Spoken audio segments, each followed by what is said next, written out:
Good. There you go. Okay. So welcome to the second hearing of the Community Preservation Act Committee. My name is William Eddy. I'm chairman of the committee. To my left, Marissa. Marissa Robertson. Diane Long. Frank Callahan. Joining us remotely, Eric. Yes, Eric Stratton. Anthony. Anthony Galera.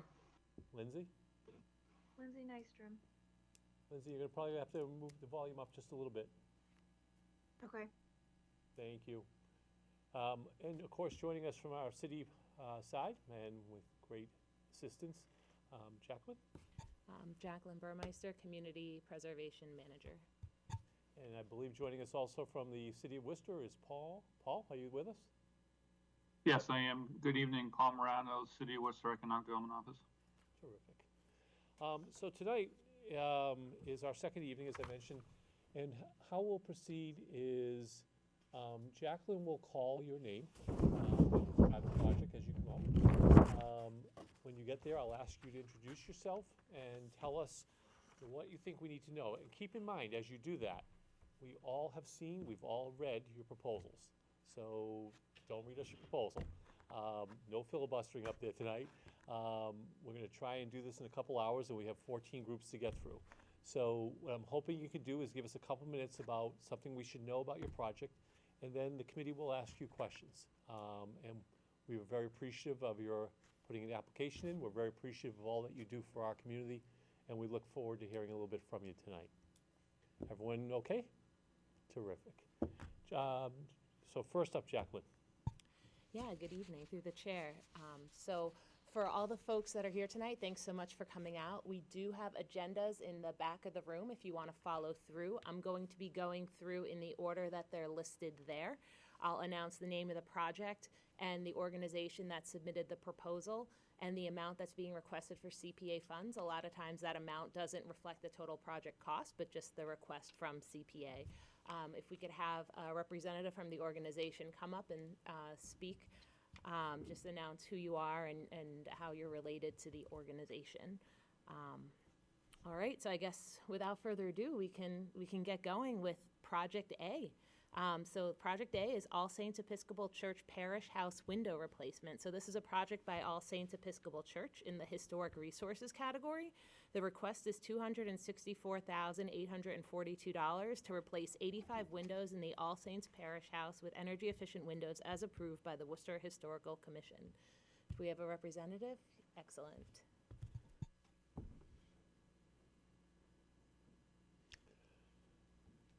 Could you introduce yourself and tell us? I have a feeling we're going to figure out how you're affiliated with this. I'm going to go out on a limb on this one. Hi, good evening. I'm Father Sam Smith. I'm the rector at All Saints Church, which is in the Crown Hill Historic District. And as Jacqueline said, we are asking for financial support to replace windows in our parish house. The windows to replaced are original to that building, which was built in the mid-1950s. The particulars of their replacement have already been approved by the Worcester Historical Commission. We're seeking to replace them primarily for the sake of energy costs.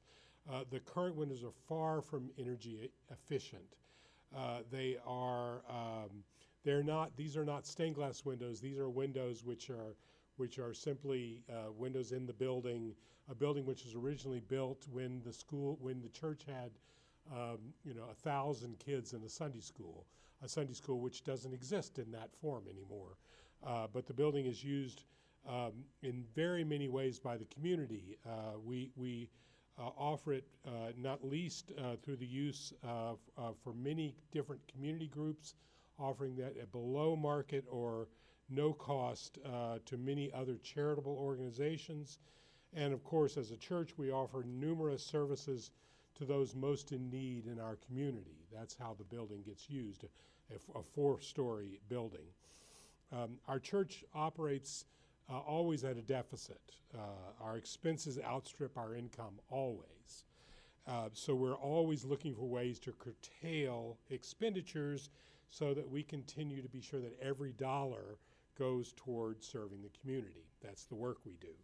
So your support of this project not only will preserve the historical integrity of the building in this historic district, but will also help us to become more energy efficient and thus be able to extend our service in the community. So, Father, thank you very much for your presentation and for being for clarifying in your proposal. As you know, CPA walks a fine line when it comes to churches, and so the law is very it's as murky can be. But we tend to go with the inside versus outside, and so clarifying that the windows are not religious in nature was very helpful to us, and also appreciate you clarifying and once again talking about the community benefit that goes on from All Saints into the neighborhoods. Questions from the committee? I just want to comment that I'm one of the co-leaders of the Elm Park Neighborhood Group, and we meet there from time to time. We had a meeting on Monday afternoon, evening. We had 65 people. It was all free for us, and they've been great. They even did the setup of the chairs and everything. And I'm assuming there's other groups. I know that the Seven Hills Music Group is there, and you also have a kitchen too, don't you? Yeah, we feed the homeless on Thursdays. They do, we do that work. Today we were feeding veterans. We feed veterans once a month in the building. We have a music school that gets below market rates to serve people in the community, kids in the community. We have a after-school program which serves African-American kids to do sort of mainly really started originally to do COVID catch-up for kids that were behind after COVID, but still continuing to do work every day, and we do that at no cost. As you said, neighborhood groups, all of that sort of thing. We open the doors as much as we can because we see ourselves as an asset for the community. The best thing we can offer is space. I have one question. Marissa. This might seem like a very nitpicky question, but I'm wondering if the folks if you have a vendor in mind to do the window replacement yet, if the windows have been tested for asbestos? Because I honestly didn't know windows could contain asbestos until I went through this Yeah. recently in my own house from a Sure. very similar time. I don't know if they've tested or not. I can't say for sure. We're Yeah. using Modern Architectural, which is a company which they do specifically this kind of work with windows that are historical. Yeah. So I don't know that that's a problem we're going to run across. Okay. When he was in the building, this didn't seem to be a concern to him. So Okay, yeah, I'm just asking because I I'm know it can hopeful. impact the Yeah, it could quote. It can impact be the cost. significant more work. could yeah. impact the cost, but Yeah, yeah. he didn't seem concerned as he was going around the building. So Okay, that's good to know. I'm- Crossing my fingers I'll for keep my you. fingers crossed and I'll say prayers as well. Yeah. How's I just that? wanted to mention, being on the Historical Commission, we've been working with them to find the windows that would be appropriate for the church, and these have been approved by the Historic Commission, not only for energy efficiency, but for the beauty, Terrific. so. Members online, Eric, Anthony, Lindsay, anything? Hearing nothing. Father, thank you for joining us today. Thank you Thank for all you do for our community. Thank you. The next project is Project E, Salisbury House HVAC upgrades and boiler replacement by Preservation Worcester. This is a historic resource. I'm sorry, Jacqueline, we're having trouble hearing you online. Oh, I'm sorry. I didn't put my mic on. So the next project is Salisbury House HVAC upgrades and boiler replacement by Preservation Worcester. So this is a historic resources category project with a CPA ask of $300,000 to upgrade the HVAC system to address existing and inherited issues around safety, inefficiencies with working with interior spaces, and impending failures of major mechanical systems in the Salisbury House.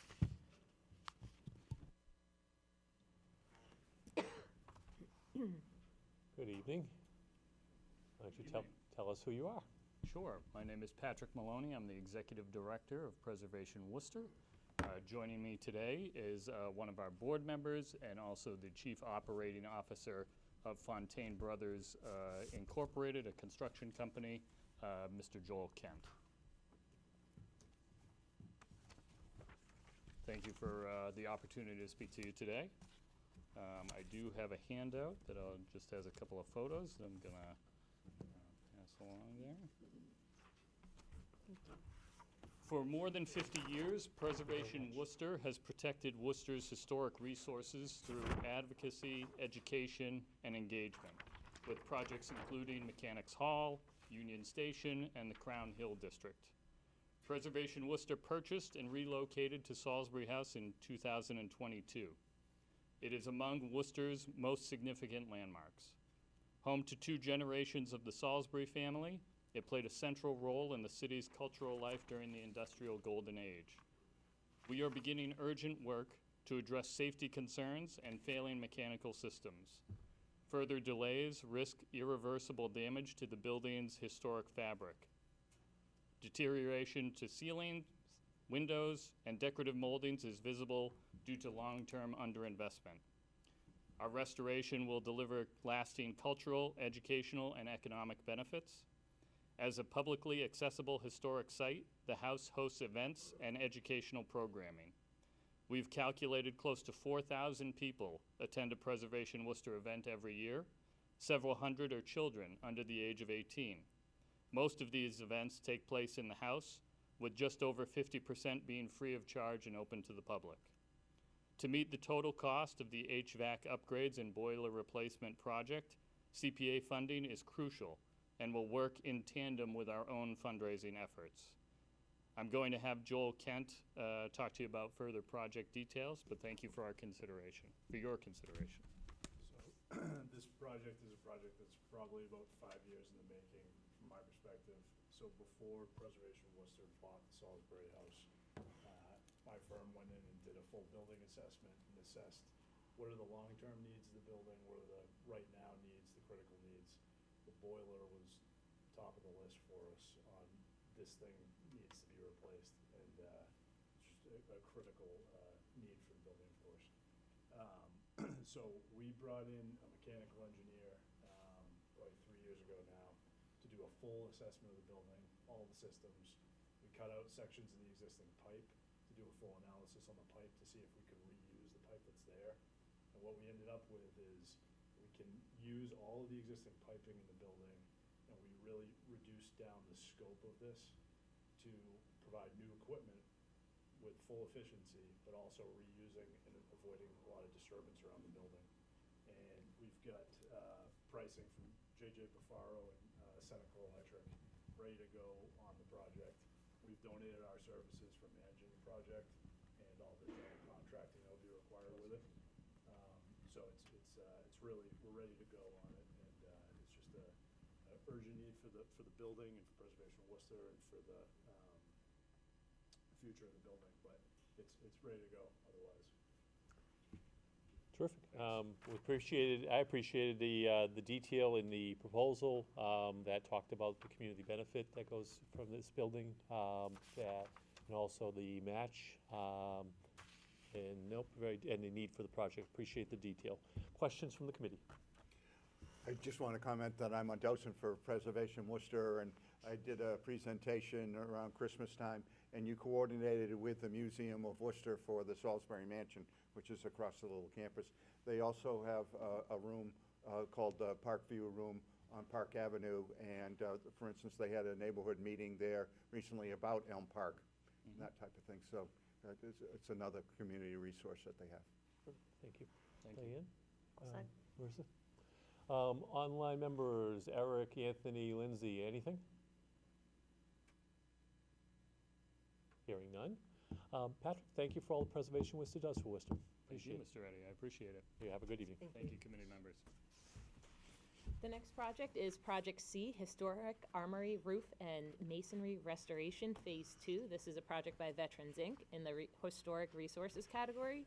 The total CPA ask is $489,020.04. And so this is to preserve the historic armory, serving as a residential program for veterans, food pantry, service hub, and headquarters through roof and masonry rehabilitation with repointing and repairs to the facade, capstones, brownstones, and chimney.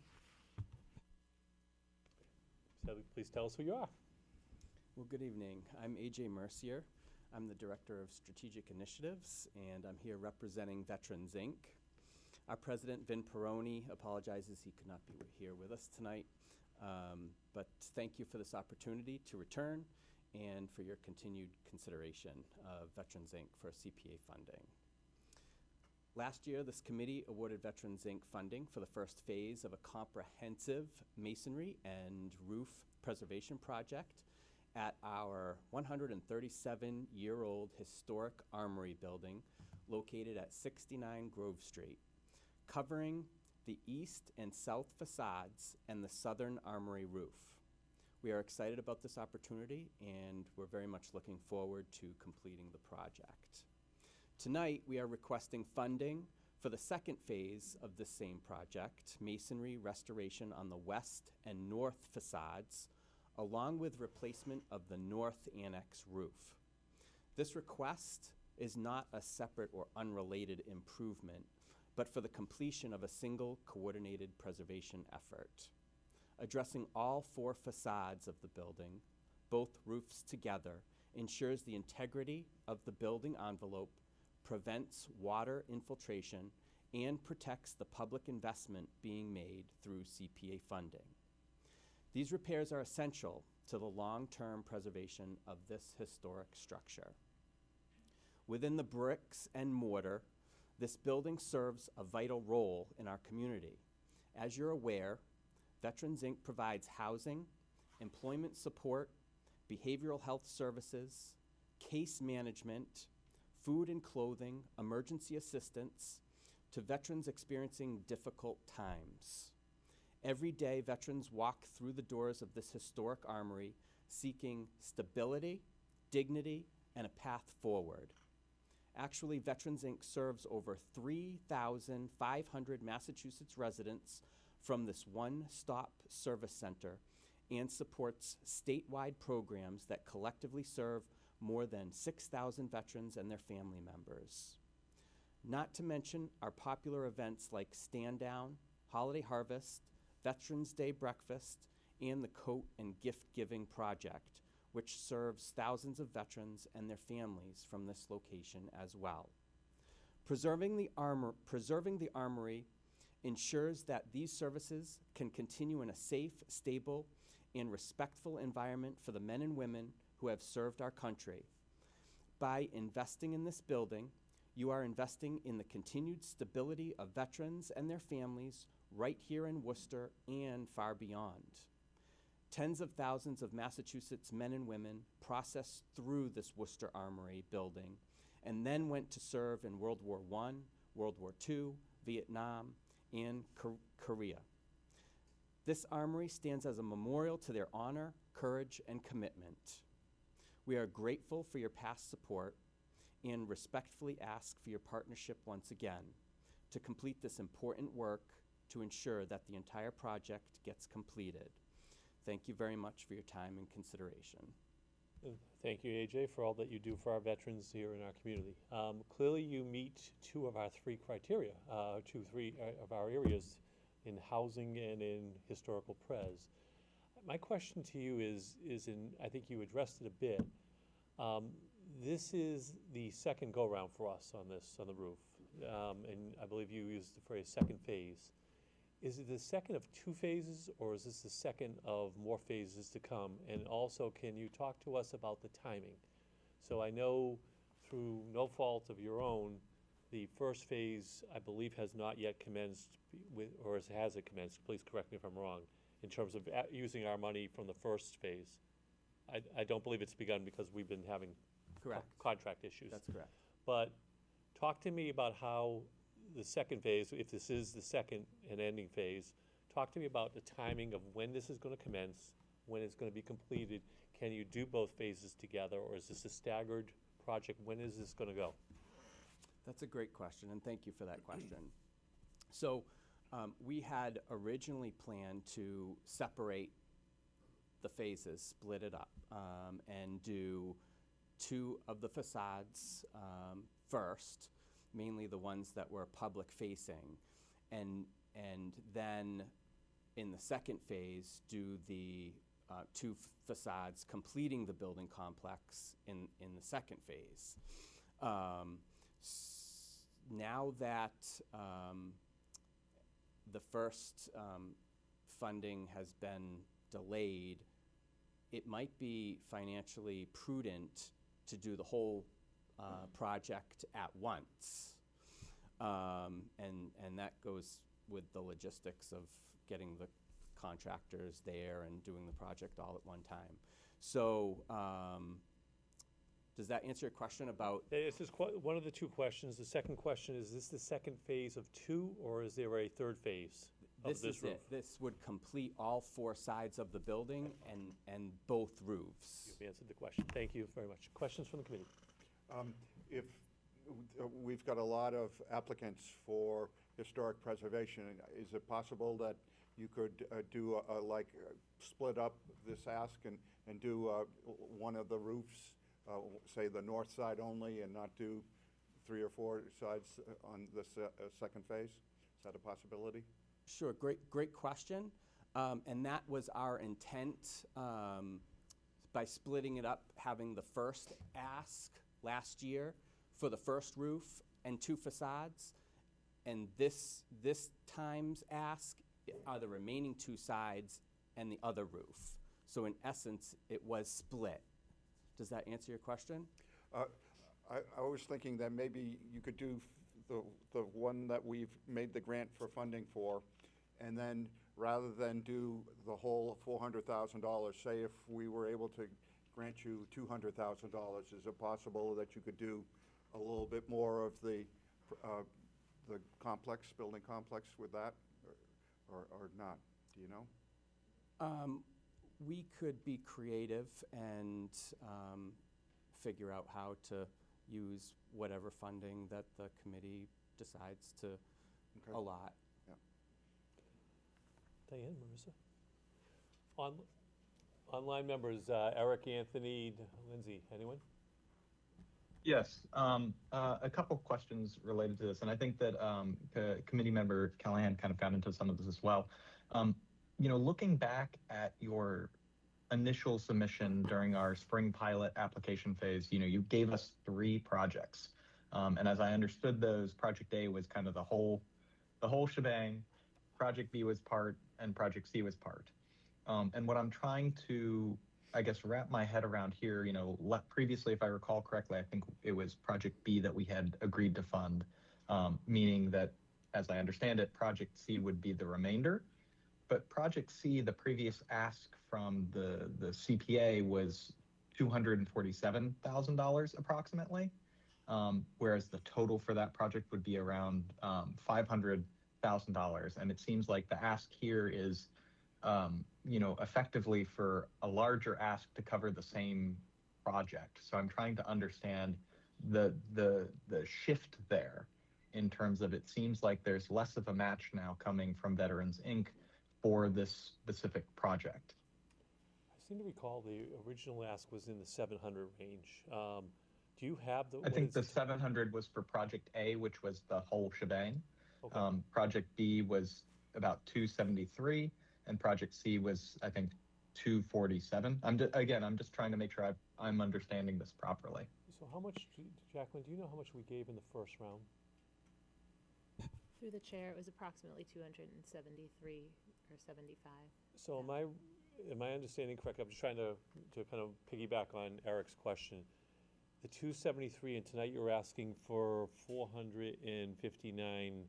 So without becoming a math major here, are we pretty close to the total amount of the 700 something? And does that encompass the 3 sections that, well, A, B, and C that Eric is referencing? That was a great question and great attention to detail.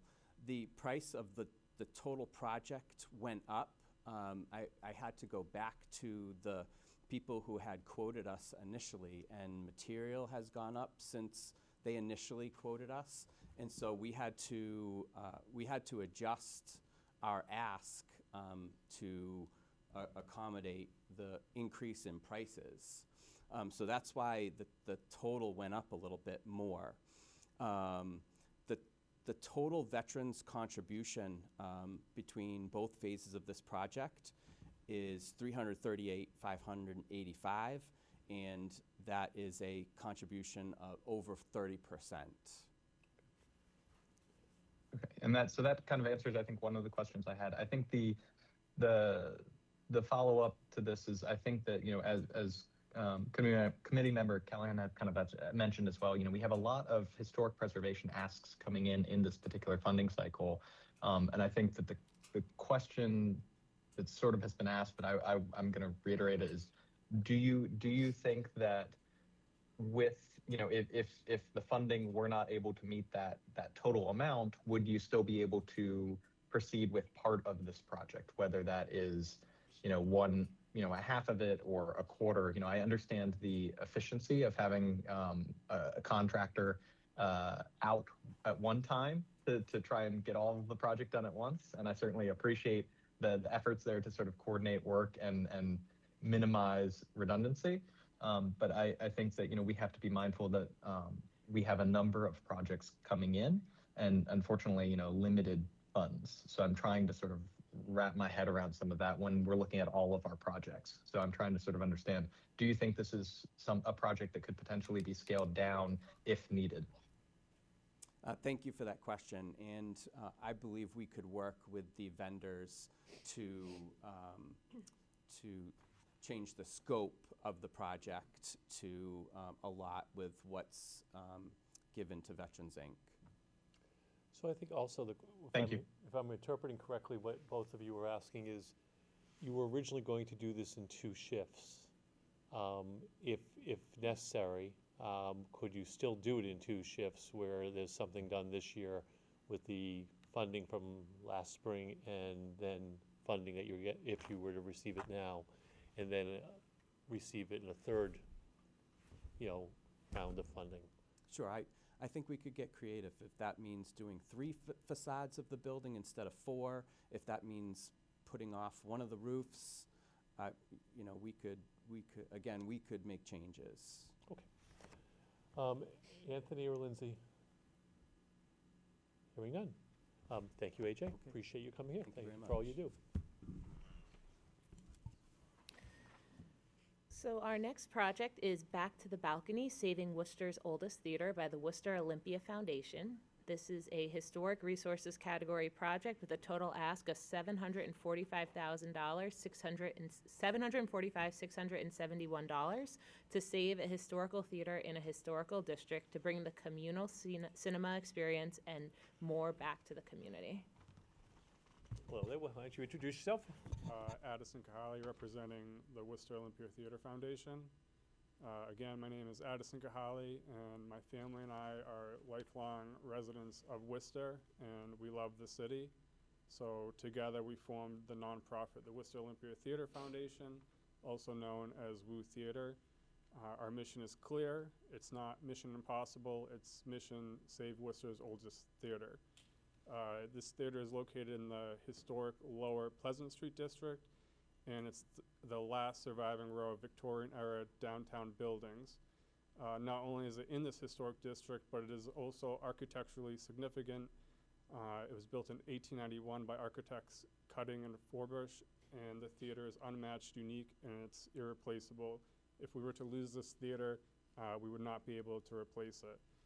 Since 2016, it's been on the list of Preservation's Worcester's most endangered structures, and our goal is to keep it off that list to preserve it for the community and future generations. WU Theater is already deeply engaged with the community. We've worked with Clark University students who developed business plans and master thesis papers to reopen the theater, and their conclusion was that WU Theater is the strongest candidate for sustainable success in Worcester. We've also opened our doors to the Theater Historic Society of America, and we've collaborated with Worcester film-based group Hollywood on their independent films. We also have plans to work in the future with other colleges, including WPI. Tonight we're here seeking CPA support for Phase 1, which is focused entirely on critical preservation work and safety work. This work is essential to ensure that all other future projects and phases are possible. As former director of preservation, Worcester Deb Packer said, the city desperately needs this cinema, and it could also be a catalyst project for all of Lower Pleasant Street. Thank you. We are Woo Theater, and we are saving Worcester's oldest theater. Thank you, Addison. Fascinating project. How long has you been at this, and can you talk a little bit about the timing of this and the finances of this? Your ask for us is, and talk to us about match a little bit, and are you I'm not sure how you're structured, but have you looked at historical tax credits? Tell me how this seems like an awfully big endeavor, so can you talk a little bit about how you're gonna do this? Yes, me and my family, it's really a passion and a love for the city, this building, and the community. We have really almost no experience with stuff like this. So we're learning as we go. So when we started this about 5 years ago, we've just been taking it step by step.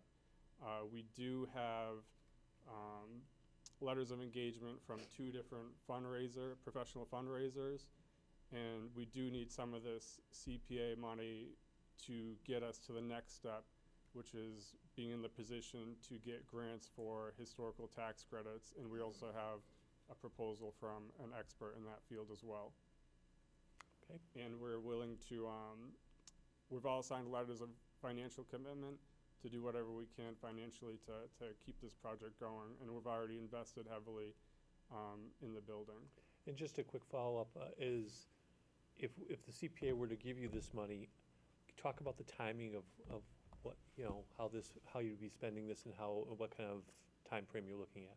So I've been working hard to get quotes from multiple people, at least 3, for the different parts of this project.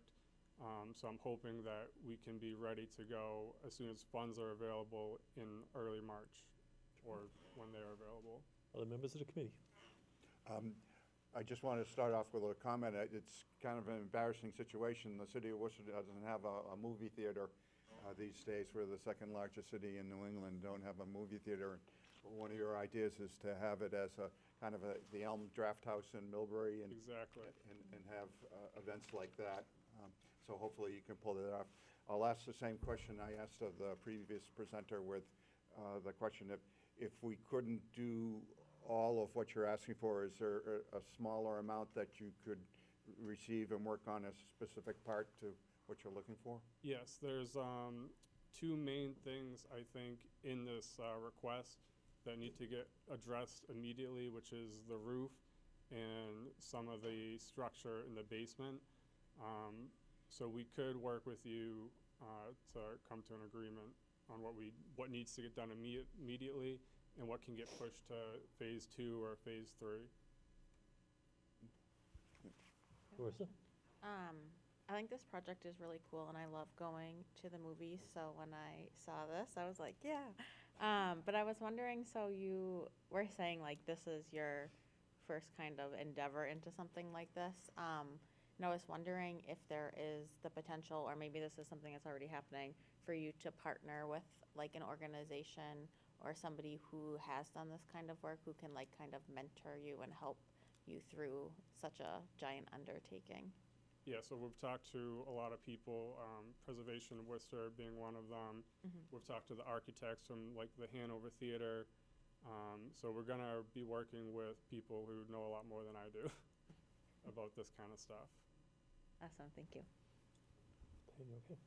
I'm good. Our online members, Eric, Anthony, Lindsay, anything? Yeah, I just wanted to say, I think sort of similar to some of my fellow committee members, I grew up going to the movies constantly.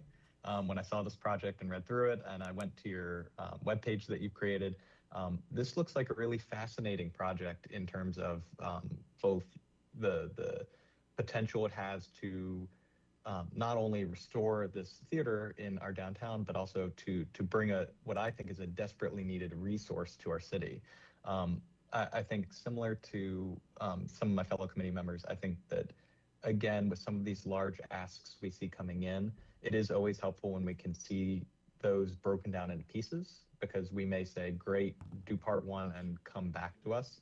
And reading through your application, it looks like that would certainly be something that may be possible, which is important too to consider that these projects take time.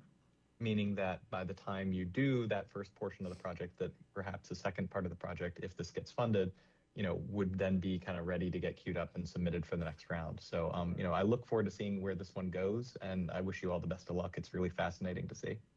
Thank you. I just want to say it means a lot to hear that you guys love movies and you still go to the movies. Anthony or Lindsay? Seeing none? Addison, thank you for joining us tonight. Thank you. Very much. We wish you well in this project.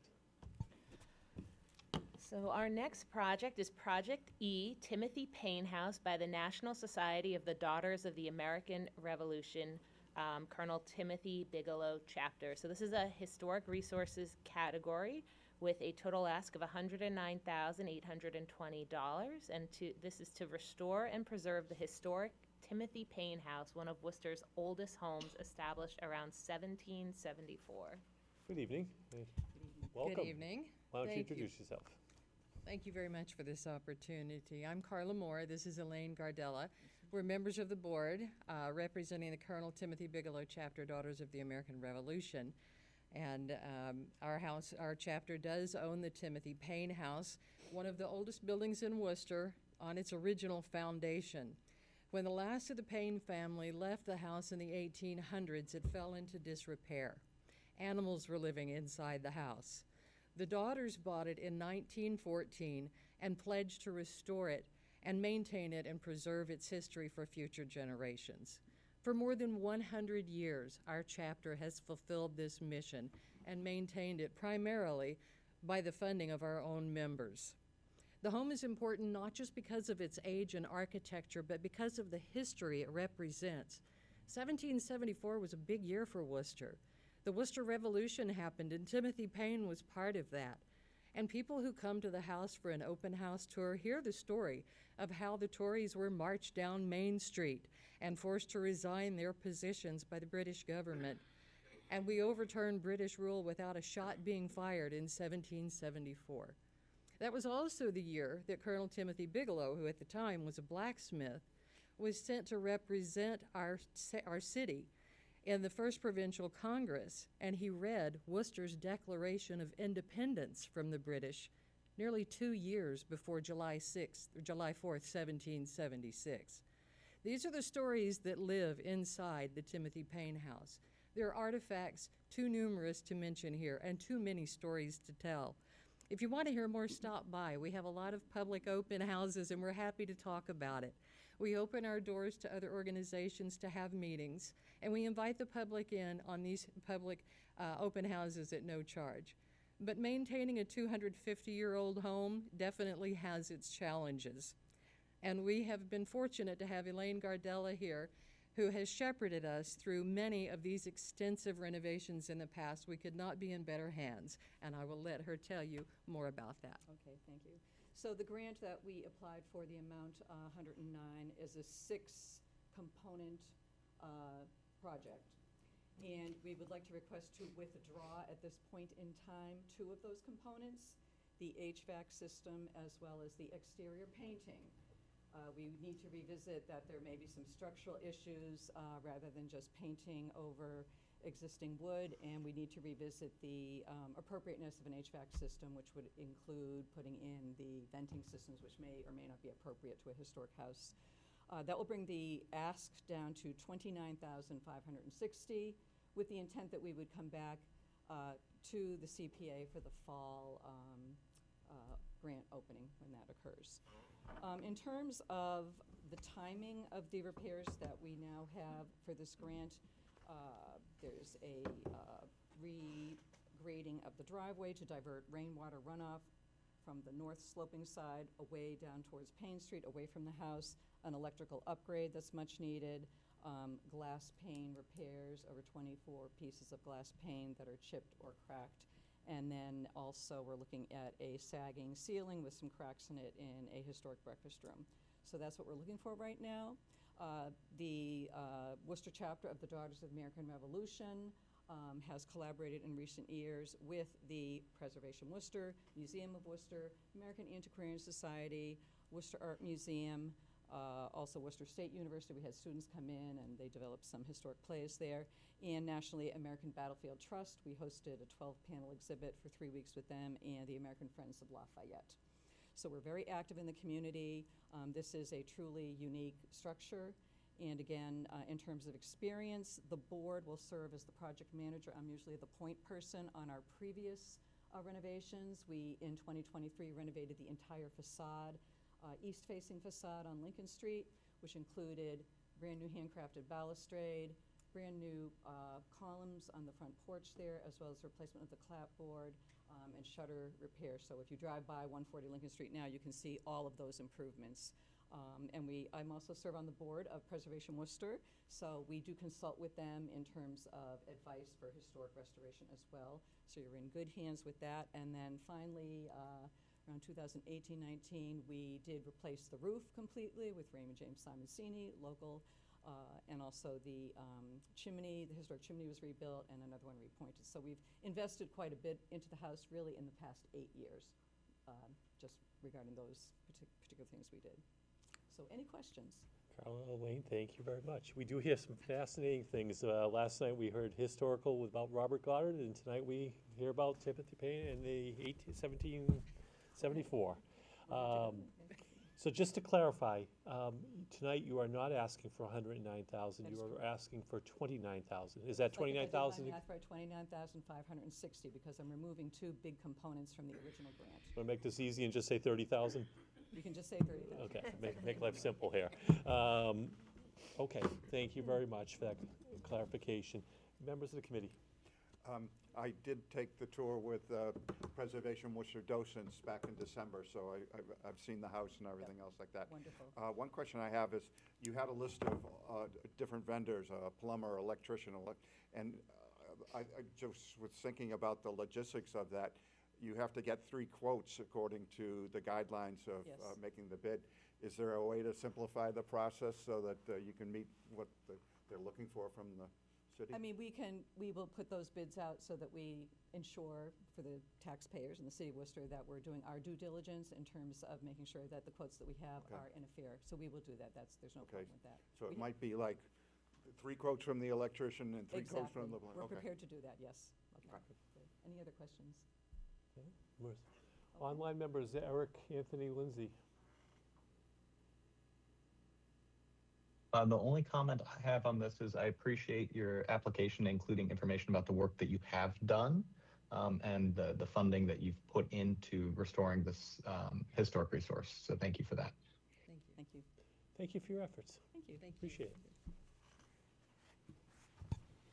Our next project is Project F Creative Hub Community Arts Center. This is a project by Creative Hub Worcester. It's a historic resources category with a CPA ask of $223,477. And the purpose is to restore the former small gymnasium at the former Ionic Boys Club, including resilient hardwood flooring, stabilization of wall surfaces, and key accessibility components such as lift and handrails to support its adaptive reuse as a community arts center. Laura, why don't you introduce yourself? Hello. Good evening. My name is Laura Murata, and I am co-founder and executive director of Creative Hub Worcester, the local arts nonprofit. So thank you for the opportunity to speak tonight and for your continued support of projects that preserve Worcester's historic assets while also expanding public benefit. Creative Hub Worcester's Community Arts Center is the result of a nearly 10-year capital campaign to transform the historic 1914 Ionic Ave Boys Club building into a publicly accessible community arts center that is open to everyone. The 36,000 square foot arts center will be home to multiple event spaces that will host community and cultural events, a creative arts makerspace, artist studios, artisan markets, educational classes, therapeutic arts programs, dance and movement, and so much more. Over the last decade, we have raised a little over $16 million towards this project through a combination of support from the City of Worcester, federal and state historic tax credits, local foundations, corporate sponsors, grants, and private donors, all united around this goal of restoring the building and returning it to active public use. I also would like to emphasize our state of readiness. We have been under active construction now for over a year, and we are on track to receive our certificate of occupancy before the end of this month, meaning the facility will be opening to the public very soon. As part of our future vision, we are here today seeking CPA support to restore the ground floor half-court gymnasium into a fully accessible dance and movement studio as a key puzzle piece of the overall project, preserving the original historic 1914 athletic space while also adapting for expanded community use by adding a fully accessible lift and handrails. Importantly, all of our architectural plans have already been reviewed and approved by the Massachusetts Historical Commission and the National Park Service as part of the larger historic rehabilitation project that we've done, which was approved prior to the start of construction. And so every part of this project, including the one for which we're applying today, meets the Secretary of the Interior standards. Finally, because our location sits directly on the border of the Main South neighborhood, this project carries a strong community impact. We have visited numerous community art centers across New England and all over the country, and we've seen firsthand how this kind of a community arts center can truly transform neighborhoods by expanding access to the arts for residents and youth, supporting local creatives, attracting visitors, and strengthening the local economy through classes, performances, open studios, artisans markets, and public events. So this is a historic preservation project, but it's also a public access project. It ensures that this historic building continues to serve Worcester, not just as a beautiful, historically significant artifact, but as a living, welcoming community space. Thank you for your time and your consideration of our application. Well, thank you very much. I think you've answered my question. I remember you've been at this for a bit here. I remember touring it pre-pandemic. And so you plan to be open for the public in 2026? That's correct. So we are looking to have a inspection to get our certificate of occupancy by the end of February. And we're looking at a grand opening in April. And that was phase one of our project, which was to get us to certificate of occupancy. So upgrading all of the systems in the building, the windows, making sure everything is to code from an accessibility standpoint, and making sure we can open and start programming. Congratulations, long haul. Thank you. Thank you so much. Questions from the committee? So I took a tour on the other day and was very favorably impressed and was amazed how far along they are in the process. A lot of what I like is that they're in a neighborhood that I think has enormous potential. It's not too far from Polar Park. There's apartment buildings being built nearby and that type of thing. So I think it'll be a great asset to the area. Love this project. Thank you. I have a couple questions. Yeah, Marissa. It sounds like I might not be as familiar as you all with Don't worry this, about it. That's fine. just clarifying for me as a new person. Do you all own the building? We do. Okay.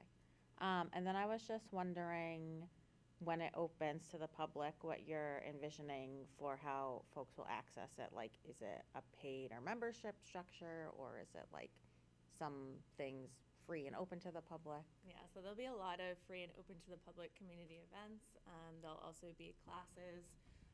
We've been operating for almost 8 years in the former Berwick Furniture Building on the corner of Main and Ionic. We have a very small space on the first floor commercial street there. So we've been engaging the public through free classes, through subsidized classes. We will also have free community events. We're going to have artisans markets and open studios, which will be open and free to the public. And then there will be the events that are ticketed and private events that will help generate revenue to support our mission-based programming as well. Awesome. And then I just have one more question. I was just wondering about your organization's involvement, like with the Main South community, and making sure that it's a project that is like with them and by them and for them, and not just like, coming in and that whole thing. Yeah, it's a great question. Yeah. We continue to work with the Main South CDC and other organizations and small businesses that are involved in Main South and engaging. One of the important things about engaging the residents is just building genuine relationships, and that takes time. And so hiring having staff and volunteers and having community members there that represent the Maine South community is something that we've been doing for a really long time. And it's really just it's a trust building thing, and it's something that we've been doing already in our Main Street space, and that we hope to continue to expand in the larger space and really continue to do community brainstorming sessions and always asking the community throughout the last 10 years, what is it that you need in this neighborhood? What are you looking for? Because an art center might have somebody might think one thing of what this is going to be, and somebody else might be like, well, I'm interested in doing this. And we want to be able to be a hub, literally a space where you can come in. Maybe there's a fashion designer located in Maine South that we work with, or somebody who does cooking, or somebody who owns a barbershop, and they can come in and serve the community in that way at these artisans markets or events. So it's an art center and it's a community space. Awesome. I'm a big crafter, so I'm very excited about that. Excited Thank to you. have you there. Awesome. Terrific, thank you. Online members, Eric, Anthony, Lindsay? Seeing none. Laura, thank you very much. Thank you. Congratulations. The next project is Project G, St. Gobain Abrasives Arthur Covey mural relocation by New Garden Park. This is a historic resources category project with a total ask of $500,000 to preserve, remove, store, and relocate 10 murals from the former St. Gobain Norton Company campus to the Worcester Art Museum, ensuring long-term conservation, public access, and support for the redevelopment efforts going on at the SGA campus. Good evening, Craig. Why don't you introduce yourself? Thank you, Mr. Chairman. My name is Craig Blaze. I'm the president of the Worcester Business Development Corporation. I also wear a second hat. I am also the president of New Garden Park, Inc., which is a nonprofit subsidiary of the WBDC. And I'm here on behalf of our partners of this project, St. Gobain Abrasives, the Worcester Art Museum, and Preservation Worcester. We started this project back about 10 years ago. This is a large, complicated redevelopment project spanning 51 acres. As we were going through our due diligence and evaluation of the property with the goal of retaining St. Gobain here in the city, and also redeveloping the property, cleaning up the property, and redeveloping the property into new advanced manufacturing type sites that will create thousands of jobs in the future in this area of the city. As part of our due diligence, we discovered that in the administration building, tucked on the 4th floor, not accessible to the public, was a beautiful, beautiful conference room known as Norton Hall. As part of that, conference room, there are 10 historic murals that are part of the history of Norton Company. They were commissioned 100 years ago in 1926 by a very, very renowned industrial muralist named Arthur Covey. He was commissioned in 1926 and completed the work in 1927, and it depicts the workers at Norton Company and the manufacturing processes that make up representing the rich history of the company and its impact on industry and the surrounding communities. As most of you probably know, in its heyday, there was over 7,000 employees from this entire region, a lot from the Greendale area that worked at Norton Company. It has a tremendous history, long-standing history, employing many, many people. There is a very, very active Norton Retirees group that still remains active today, and this room is very, very special to them. We have tried on several occasions and will continue to try to save this particular building. We have brought hotel developers for a boutique hotel to save the building. We did a full analysis to try to keep the executive office building intact for St. Gobain. That proved to be not very efficient in terms of the age of the building and how they operate and how they were right-sizing to an additional part of the campus. It's been our goal, a long-standing goal from when we started this process, to save these murals. It's complicated and difficult. We are so grateful for the work and the education that we have gotten from both the Art Museum, and Christine Prophet is here today from the Art Museum, who is working alongside, and Preservation Worcester, who's been extremely helpful in guiding us through this process. It's complicated as it relates to the art museum, so we have cleared a path. We have a path now of raising about $1.3 million to save the murals and to put them in perpetuity at the art museum. If you think about the past and the relationship with the Higgins family that has a long historic relationship with this city and also with the Norton Company, saving the arms to armor now displayed at the art museum in a very, very beautiful fashion. We're so grateful that the art museum was able to figure that out and to put that there. This completes the story. It tells an incredible story about the industrial history of the Norton Company and its impact on Worcester, and now being complementary to the work that has been done at the Art Museum. Unfortunately, it's very expensive to save these murals and to preserve them, to remove them in the proper fashion. We have great expertise from the Art Museum that's helped us with consultants to pull this together, thus driving the project cost up. We have a very substantial commitment from Saint-Gobain to participate in this. They asked us to go out and raise the initial money. This $500,000 that we're requesting is the initial ask. We have a $300,000 commitment today, and we are working with Saint-Gobain that if we are able and successful to achieve a grant of this size for the project, that they will match that grant, getting us close to the number. But the WBDC has made a commitment, along with Saint-Gobain and our partners, to continue to raise the additional money to complete the project. So we think we have a clear path to get there, and we're starting here to see with your support and hopefully your approval that the initial $500,000 will be made available so that we can complete and save the murals. There are other staff here from the WBDC, Julie Holstrom and Noah Magid. I hear from WBDC are intimately involved in the project. Technical questions and details, Christina is here as well in terms of our relationship. We understand that if you make this type of an investment, that you want to protect that the murals are going to stay intact. So we have thought that through with our partners, and we think that it would be appropriate to have a three-way binding memorandum of understanding between the recipient, New Garden Park, and the Art Museum, along with Saint-Gobain, to make that commitment that they will be preserved in perpetuity with the Art Museum. So we think that's an important piece, that obviously it's not something like putting money into a building that has a restriction on it that can be preserved, but we want to make sure that these are preserved in perpetuity for Worcester. Another important part that I want to stress is accessibility. Today, these are in an area. It was a private conference room that was buried on that's buried on the fourth floor of a building that is not handicap accessible.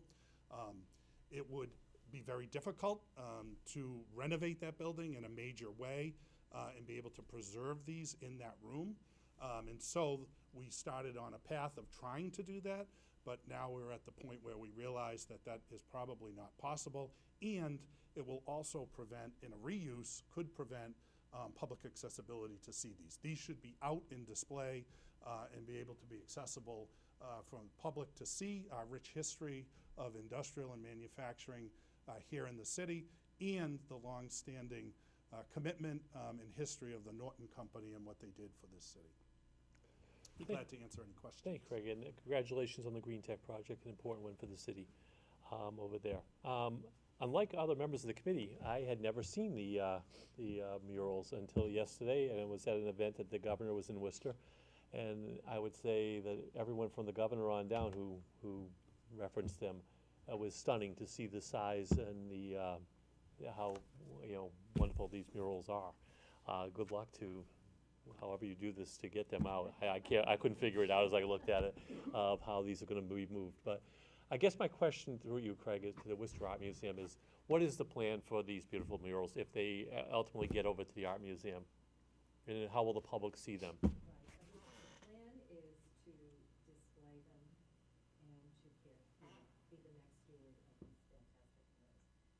the idea is that we would put them on view in perpetuity and care for them. We're very fortunate, some of you may know, we have a very long-standing century-old conservation program. Museums have that. We're very fortunate that we do, so they will be well cared for. And they're so large, we would need to put these on view.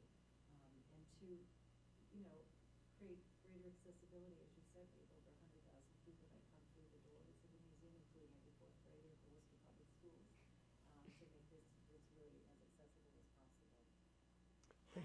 Fascinating project. Members of the committee? Craig, are you facing a deadline? Like, you have to get this done by, Yeah, so the good news on that is there is no plan today. The executive office building, as part of the retention project to keep Saint-Gobain here in the city, was for them to construct a new executive office building, which they have done. So they have just vacated that building in December and moved over to their new quarters, keeping them here in Worcester.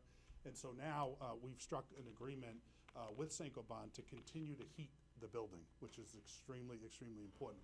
If, not to get into the weeds of the entire complex, 1.4 million square feet, was knit together with a gas line pipe system.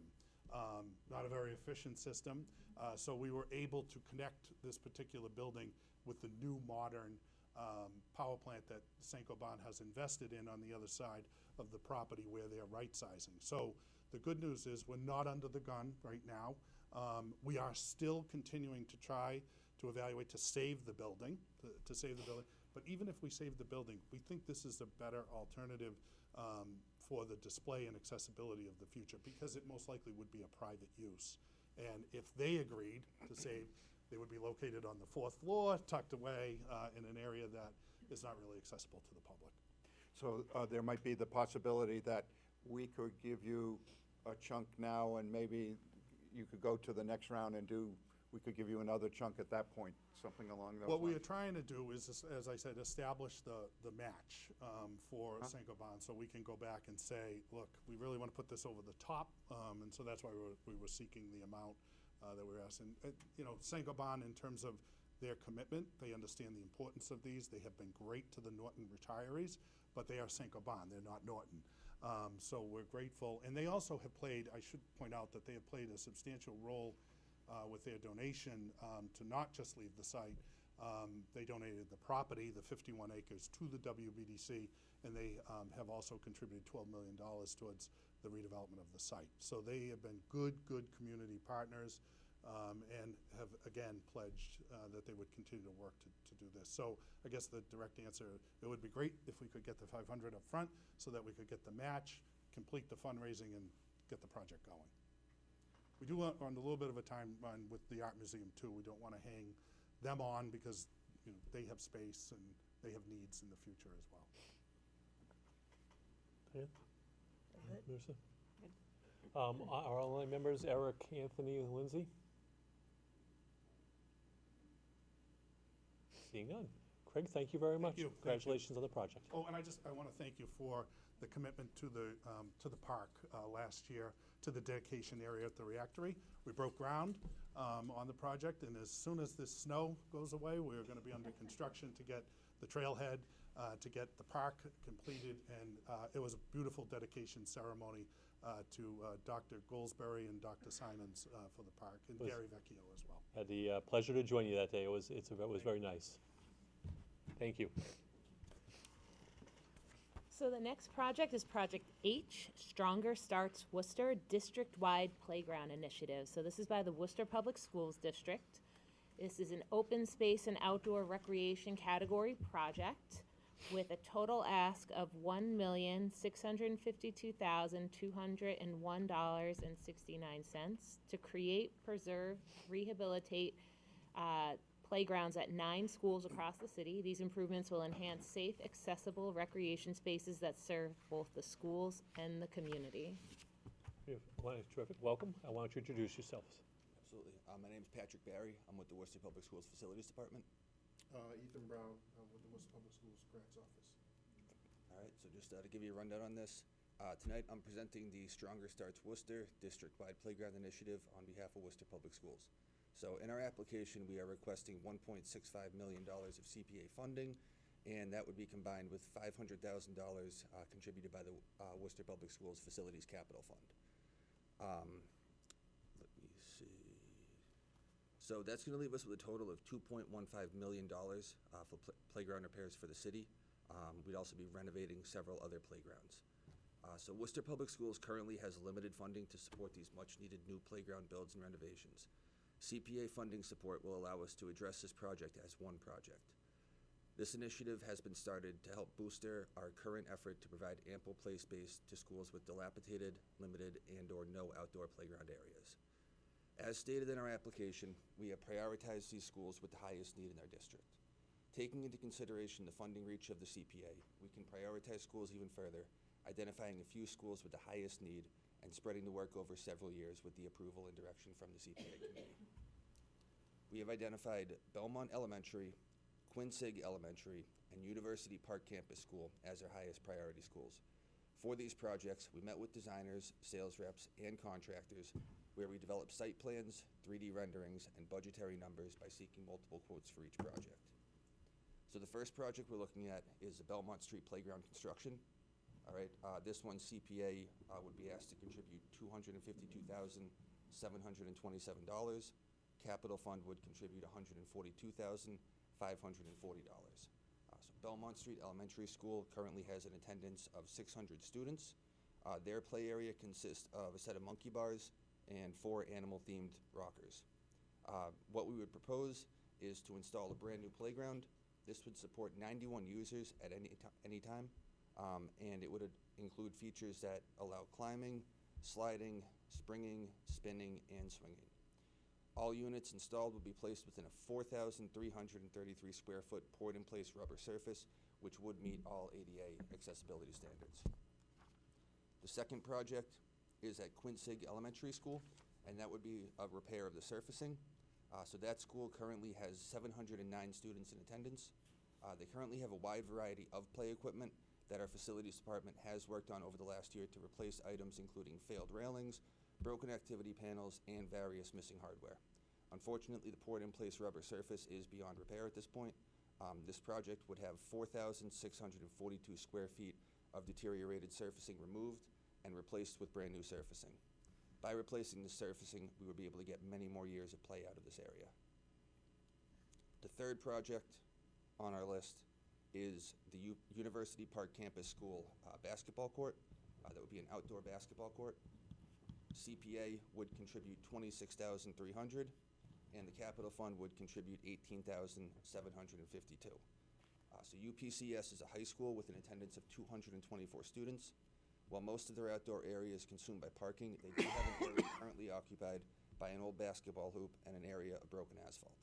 This project would replace the existing hoop with a new in-ground basketball hoop, resurface the area with new asphalt, raise the height of the perimeter fence behind the hoop to create a backstop for basketballs, and paint new regulation lines for three-point and foul line to allow students to be able to utilize this during their recess and break time.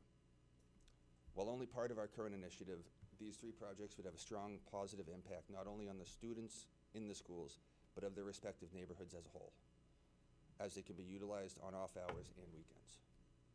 So that gives you a rundown on a few of the projects that we proposed as part of this, just to give you a sampling of those, and those would be our 3 highest priority projects of this.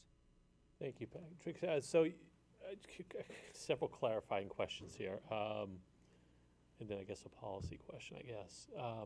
So you had listed 9 schools, but you provided backup for 8 of them, and so the 8 budgets that we see in front of us that were included in your packet, like for instance Belmont Streets, am I reading right that essentially the schools with the public schools would put the materials funding, and the rest of it is what you're looking for CPA? I'm looking at, for instance, Belmont is listed at $396,000, and you mentioned the 142, which seems to reference the material amount. The same thing over at University Park, where you mentioned, 40-something, 26,000, and then materials up there are right around 18. So are you suggesting that the public schools would pay the materials and CPA, the CPA ask is for the others that are on this? I'm just saying this because it doesn't match the dollar amounts that are on here. I'm trying to figure this out here. So one of the things I would just quickly say is that I think from the original, like a letter of intent, it was 9. And so Yep. in working on the application since then, we realized that we could potentially support one of those other schools in another way. And so that one was removed Okay. between the time we did our letter of intent and then obviously the application itself. So whereas the original is just the 8. So I guess I'm looking at this that you folks provided us.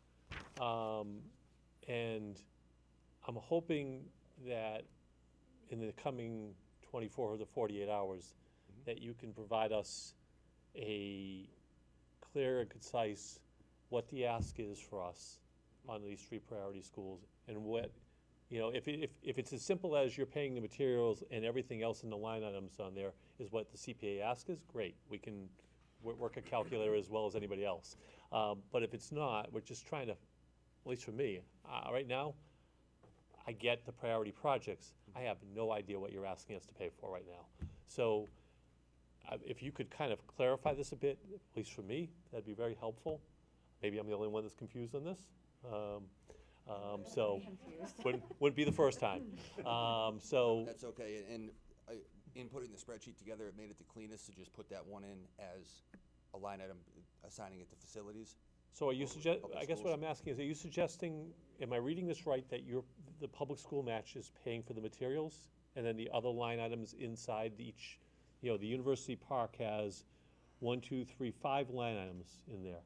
Are you suggesting the CPA, amount reflects those other 4? So what I can say for the budget, and this may be kind of a clarifying question for us, is when I worked on the budget, I kind of looked at, okay, if this is a reimbursement grant, how would we go about that? And so some of that upfront money, obviously, we would have to be spending that money, and then you would then reimburse us. So my thought process with that was, okay, what would be the first couple of things that we would need to invest in? And that would be the materials. And so that's why I put it there for the purpose of the application. We have, That's so right. essentially. So that is what, okay, so on these 3, then on University Park, you're putting up the 18,752. On the Quinsigamond, you're putting up the 74,350. And on the Belmont Street, you're putting up the 142,540 on the match. Yep, so Okay, those numbers would come out to pretty much CPA would. That's fine, we're on the same page. Okay. No problem. And so the only policy question I have is, how currently does Worcester Public Schools pay for playgrounds? And is there a set line item? Is there a?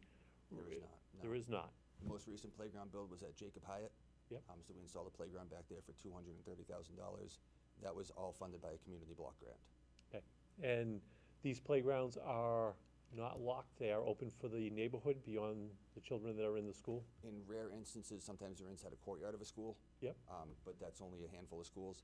For the most part, they are open and So accessible. these are neighborhood playgrounds? Yep, Nelson Place, that was actually one of the ones that we ended up just doing a surface repair on ourselves. That one, there's 3 playgrounds on that property. They get used every weekend. Thank you, very helpful. Appreciate that. Other members of the committee? I'd just like to start off with a comment. I get very nervous about this because I think it's the city asking for more funding for itself, and that we would get pushback from the taxpayers that, they're just trying to grab some more money and that type of thing.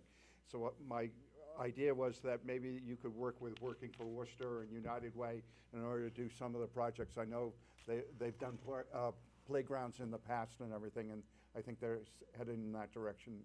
I can also. actually speak to that. So we do work with Working for Worcester, as well as AbbVie on a few similar type of projects. But some of the work that needs to be done here, Working for Worcester is based, they have volunteers that do the work. They do have construction companies and contractors that come in and support, but the majority of the work is done by volunteers. And so there are some things in our project that volunteers essentially cannot do, some of that surfacing work.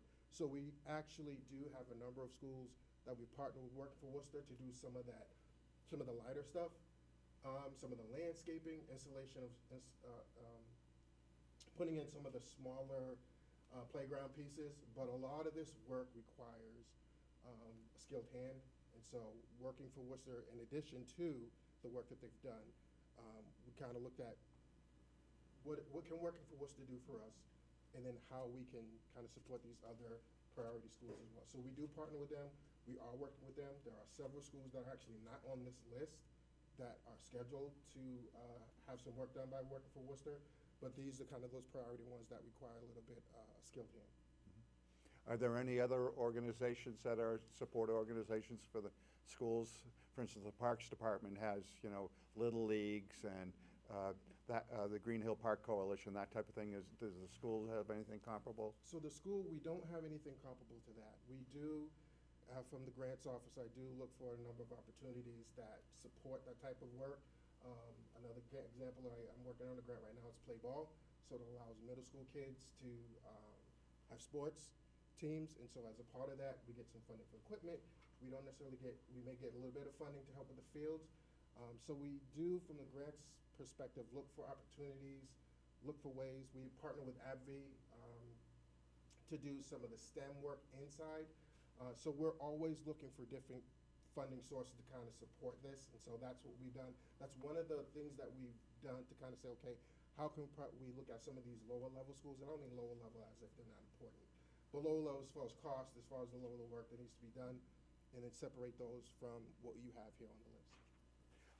You also didn't mention a number with Quincy. You mentioned Belmont at $215,000 and University Park at $26,300. Do you have the number for Quincy? Quincy would be 103,553 from CPA. Could you repeat that? 103,553.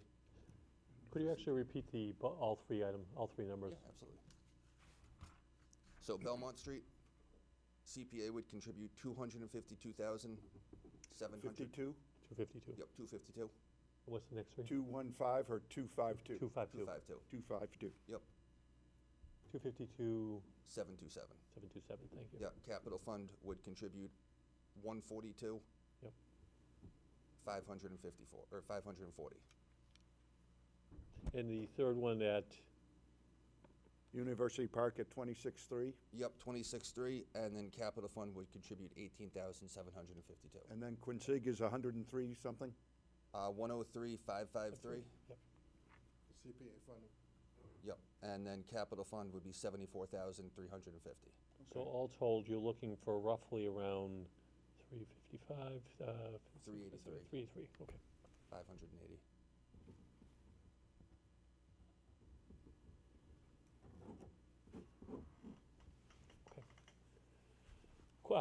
Marissa? Yeah, I just have one, I guess 2 questions. So, and I think we just clarified this. The 1.6 million was for 9 playgrounds? So that was for 9. As we went through this process, we did have one that was the Nelson Place playground I spoke of. One of our vendors gave us a deal that was almost too good to pass up on that. We executed that already. We're just waiting for temperatures to go above 40 degrees to get them to come in and do the work. So that one we just jumped right on. As for the other 8, those are broken out on the budget sheet and would be the 1.6.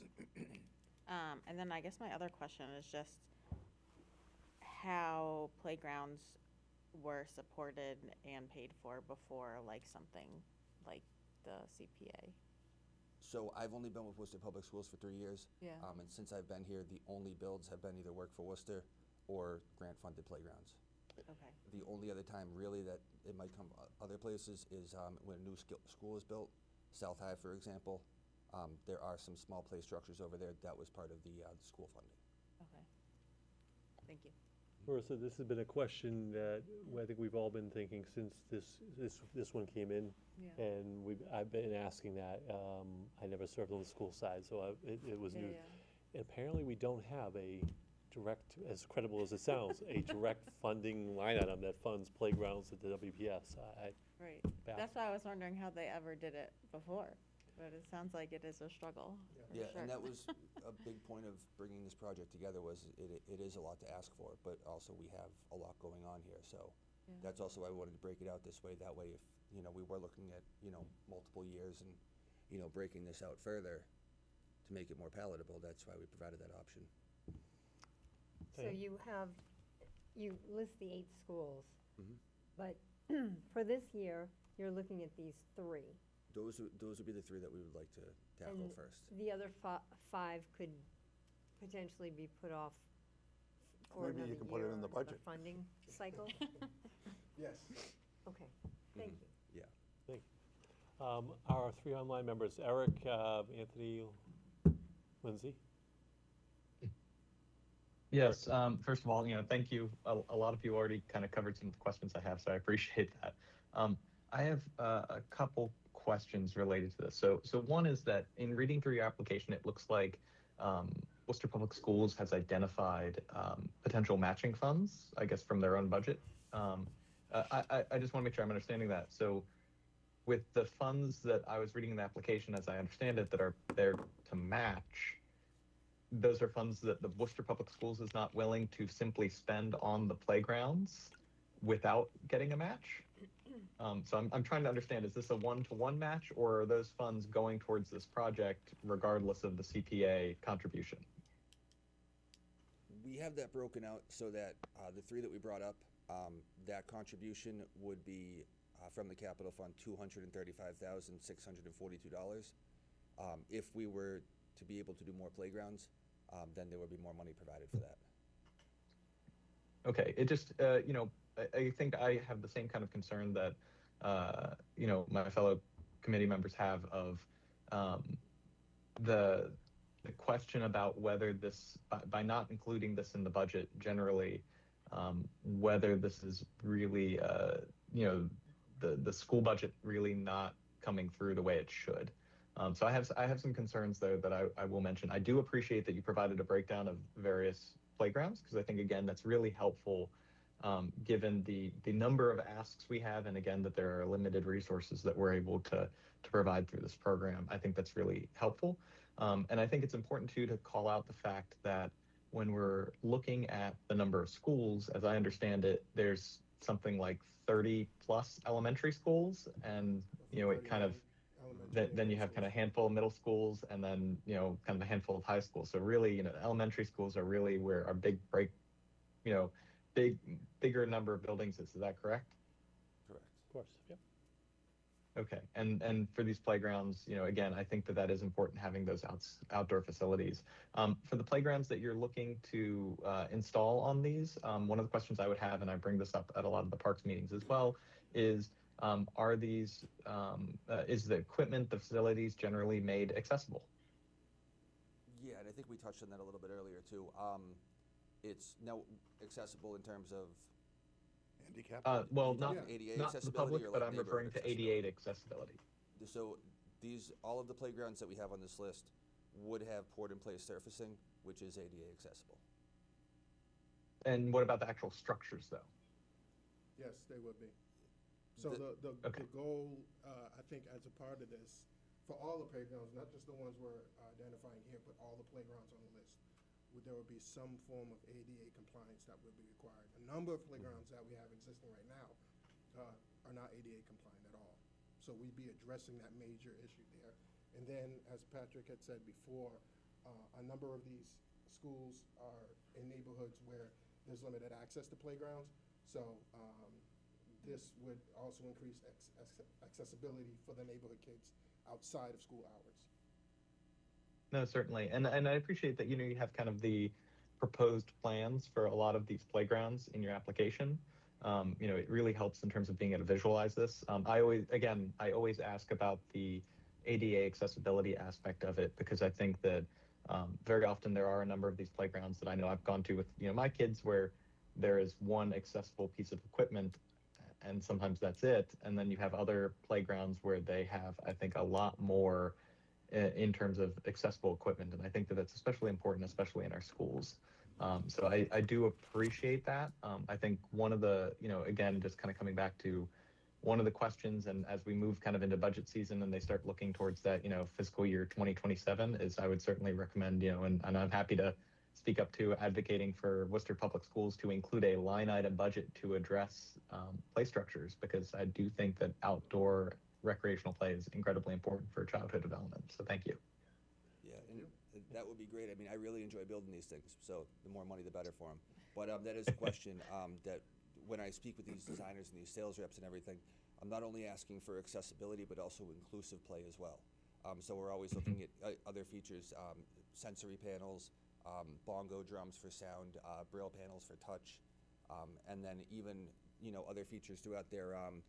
One item that we proposed for the Norback playground was a sort of spinner that had a bench on one side and then a flat surface on the other, where you could pull a wheelchair on and a friend could sit on the bench while another one spun it, or you could even use it in essence like a mother with her daughter in a stroller. She can pull the stroller onto it, sit down and spin it with her daughter. Sure. That's great. I'm glad to hear it. Thank you. Any other questions, Anthony or Lindsay? I do, Mr. Chairman. Anthony. Thank you. So I'd like to thank the applicants for this project. I'm a parent of a child in a Worcester public school, elementary school, so I get the need. And this application and the discussion that has ensued over it has been very instructive about Worcester Public School budgeting. So I'm glad that we've had that opportunity to gain a little bit more insight into how the line items are allocated. So my question to the applicant is, as the current proposal is designed, will it create any new impervious surfaces?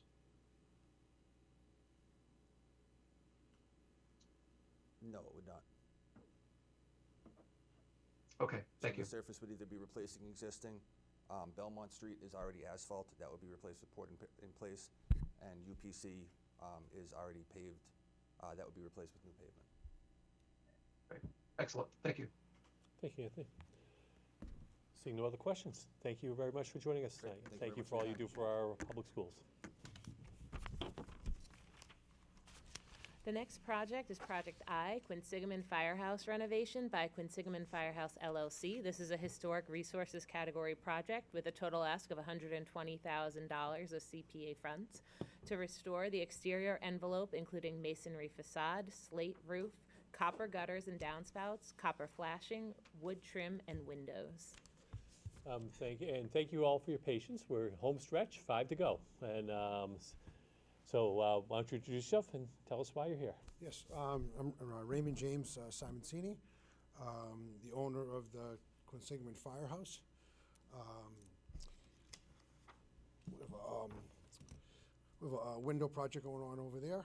I'd like to let you know how I became the owner of the Quinsigamon Firehouse.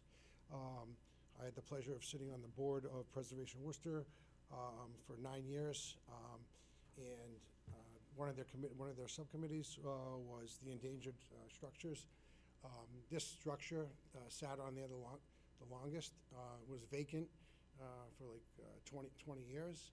So I became aware of the structure and losing it down in that district. The structure was very structurally wise, was on the borderline of us losing it down there. So what I do for a living is I do restoration, masonry restoration. I own Raymond James Restoration. So to lose that structure down there, I thought would be terrible, because it's the key point over there as you enter the Blackstone area over there. So I figured out how to acquire that and just save the structure. So that's what I did at first. I just saved the structure, acquired it.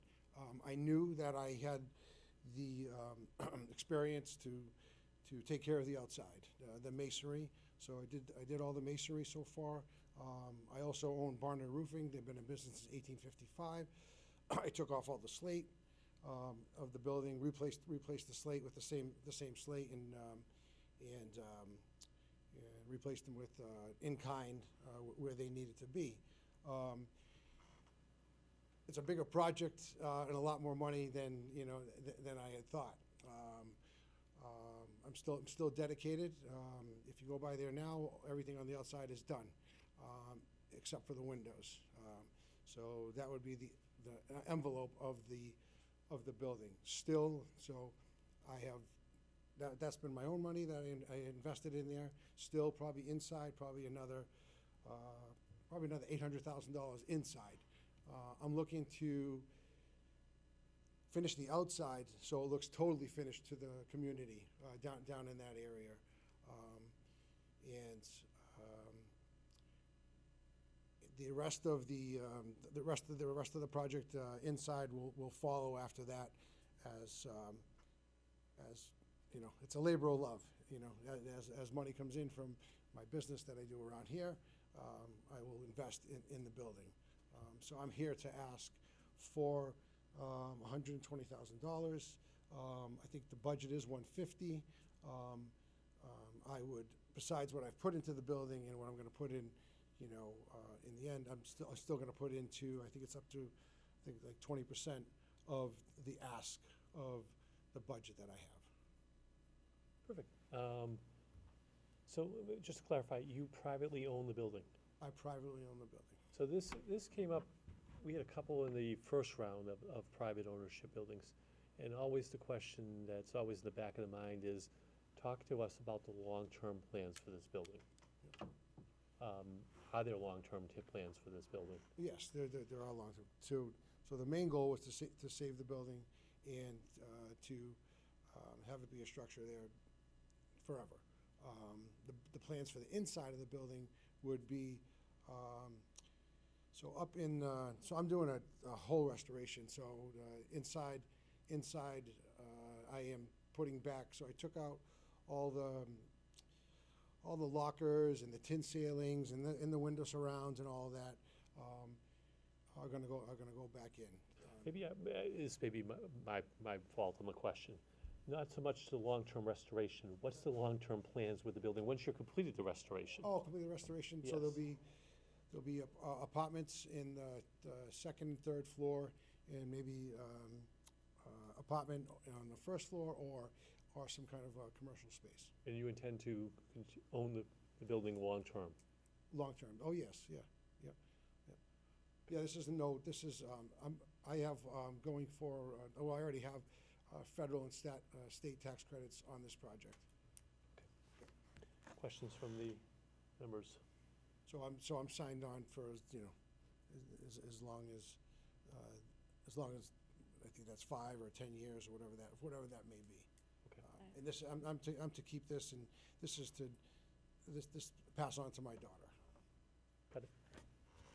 I would like to say thank you for all the incredible work you do around the city of Worcester, just preserving beautiful historic buildings. I'm always amazed at your work. And looking at this request, based on what we've seen for the last 2 nights, this looks like a bargain. But it's mainly the windows that you'll be using this money for, so that you can finish the exterior of the building to keep it protected. Correct. Okay, thank you. Thank you, Dan. I have Marissa? a couple questions, yeah. When you talk about the housing that's gonna be there, will it be affordable housing? Will it be, like, what, I guess I'm a little bit lost on, like, the community benefit of providing funds to a privately owned building that's not, like, open to the public in any way. Right. So, I mean, to me, the community benefit would be saving of the structure for that area there. Okay. And we are not opposed to, you know, the low-income housing over there. My main focus is, you know, saving the structure. And like I said, it's a labor of love. At this point, what goes in there is not so much important to me, because I'm not looking for it to make sense financially. Okay. I'm just looking to do a real historical restoration to bring it back to what it was.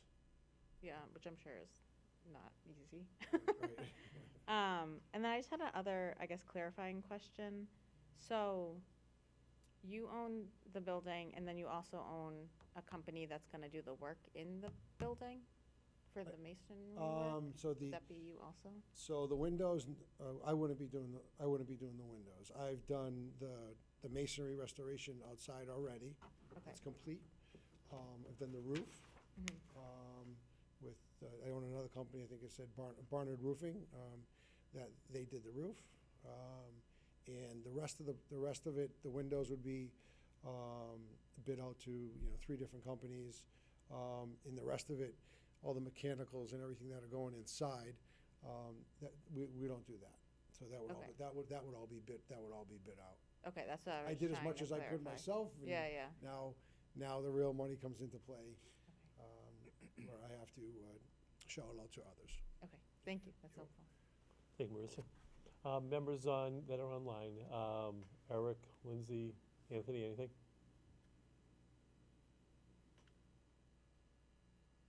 Seeing none? Oh, I think we're good. Raymond, thank you so much for all you're doing over there. Thank you. Appreciate it.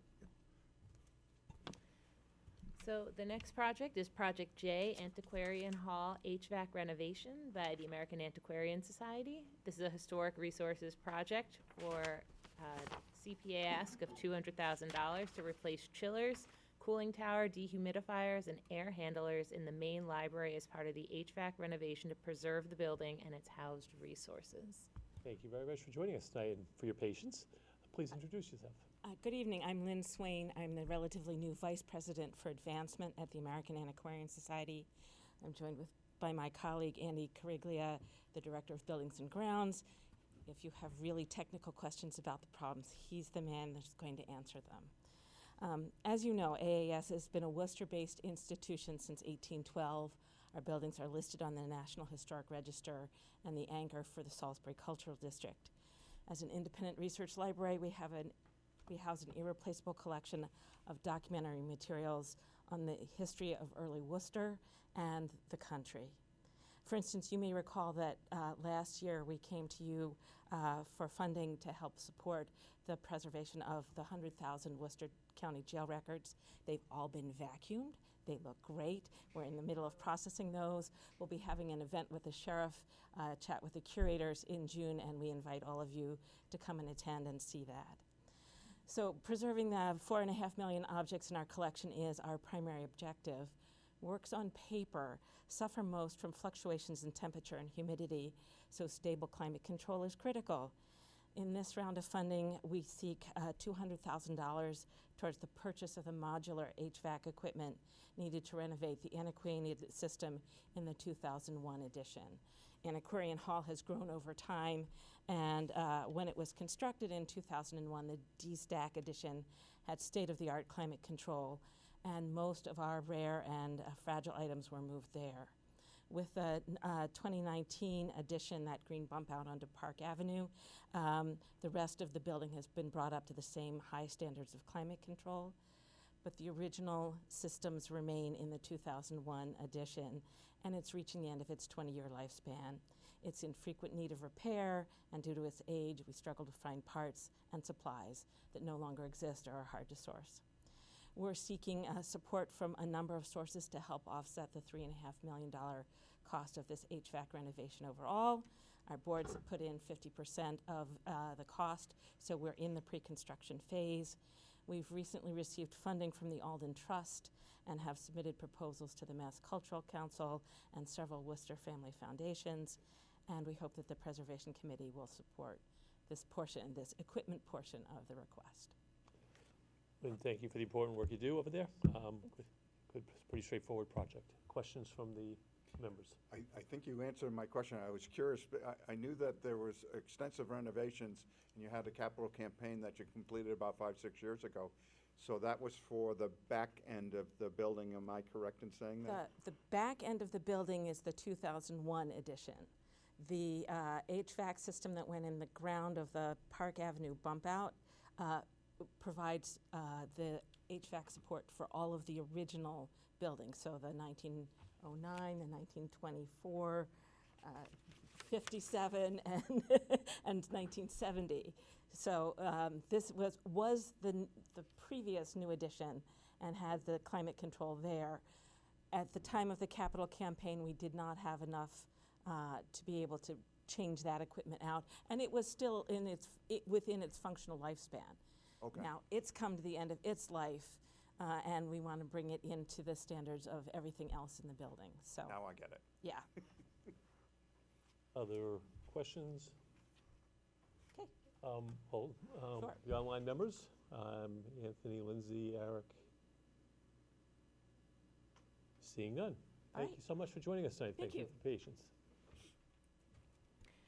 Next up, we have Project K, Restoration of the Nature Explorer Playground. This is by the Worcester Natural History Society, or as you may know them, by the Ecotarium. This is an open space and outdoor recreation project for $174,000 in CPA funds to rehabilitate the 7-acre Nature Explorer playground to restore safe, accessible pathways and play areas that have deteriorated due to weather, age, and usage.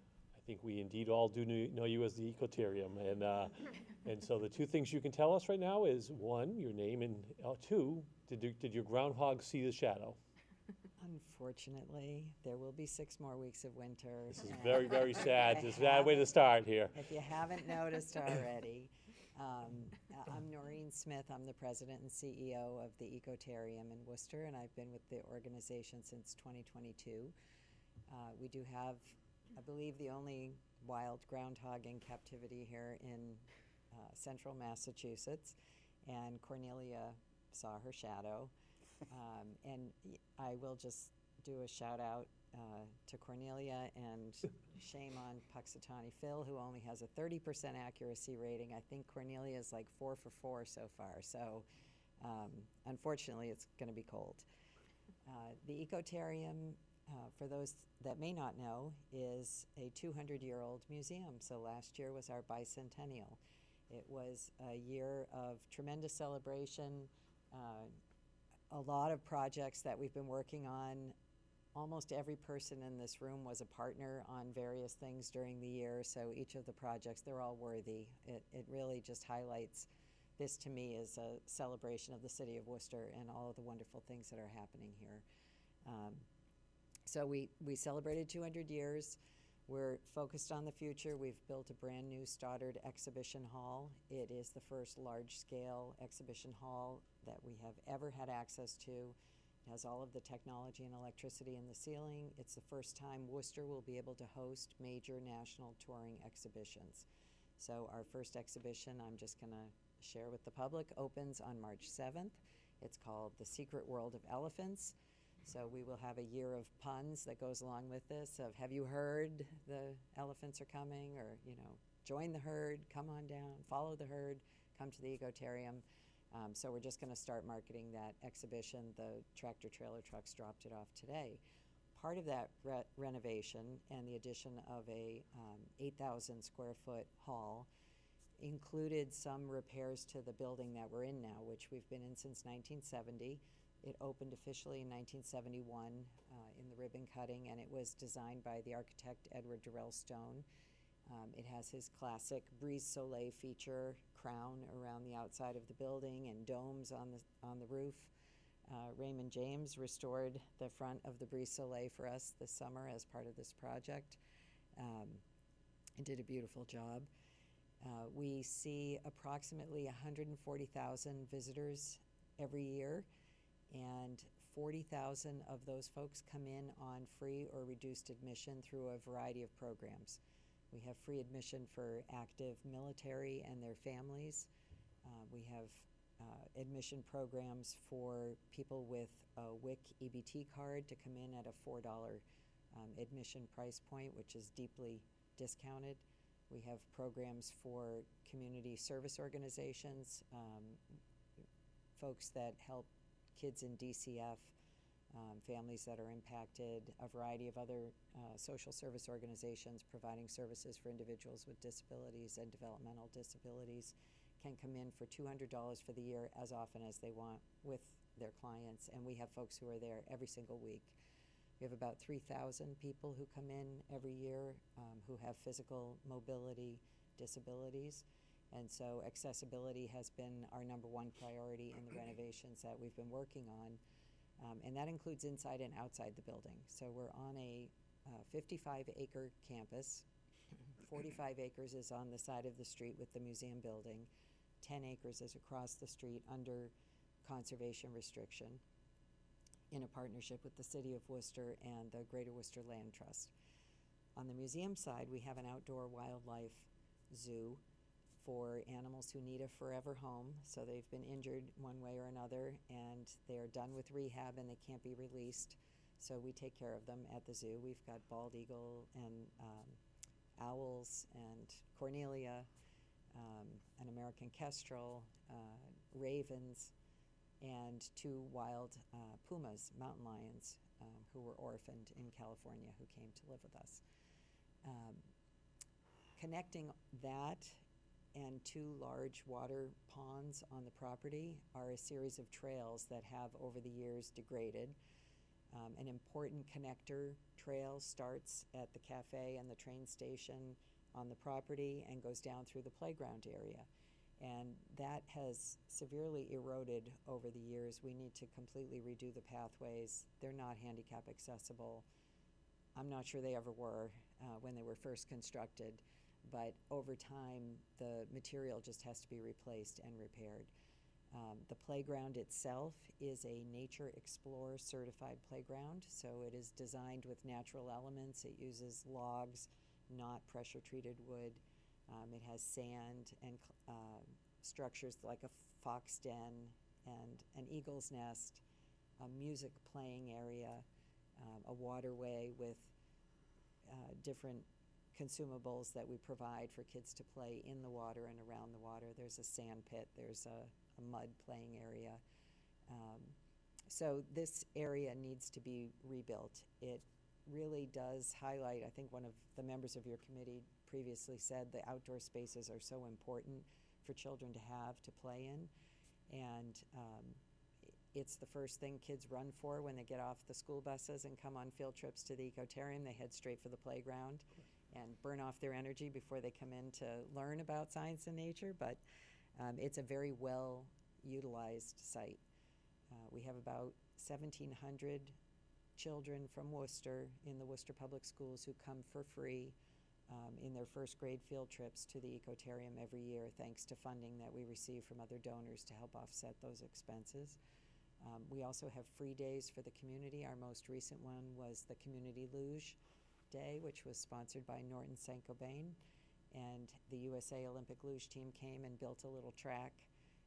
I went down it last year. I didn't do it this year. I think the older I get, that might be a one and done. But we had about 1,700 people come in for free that day.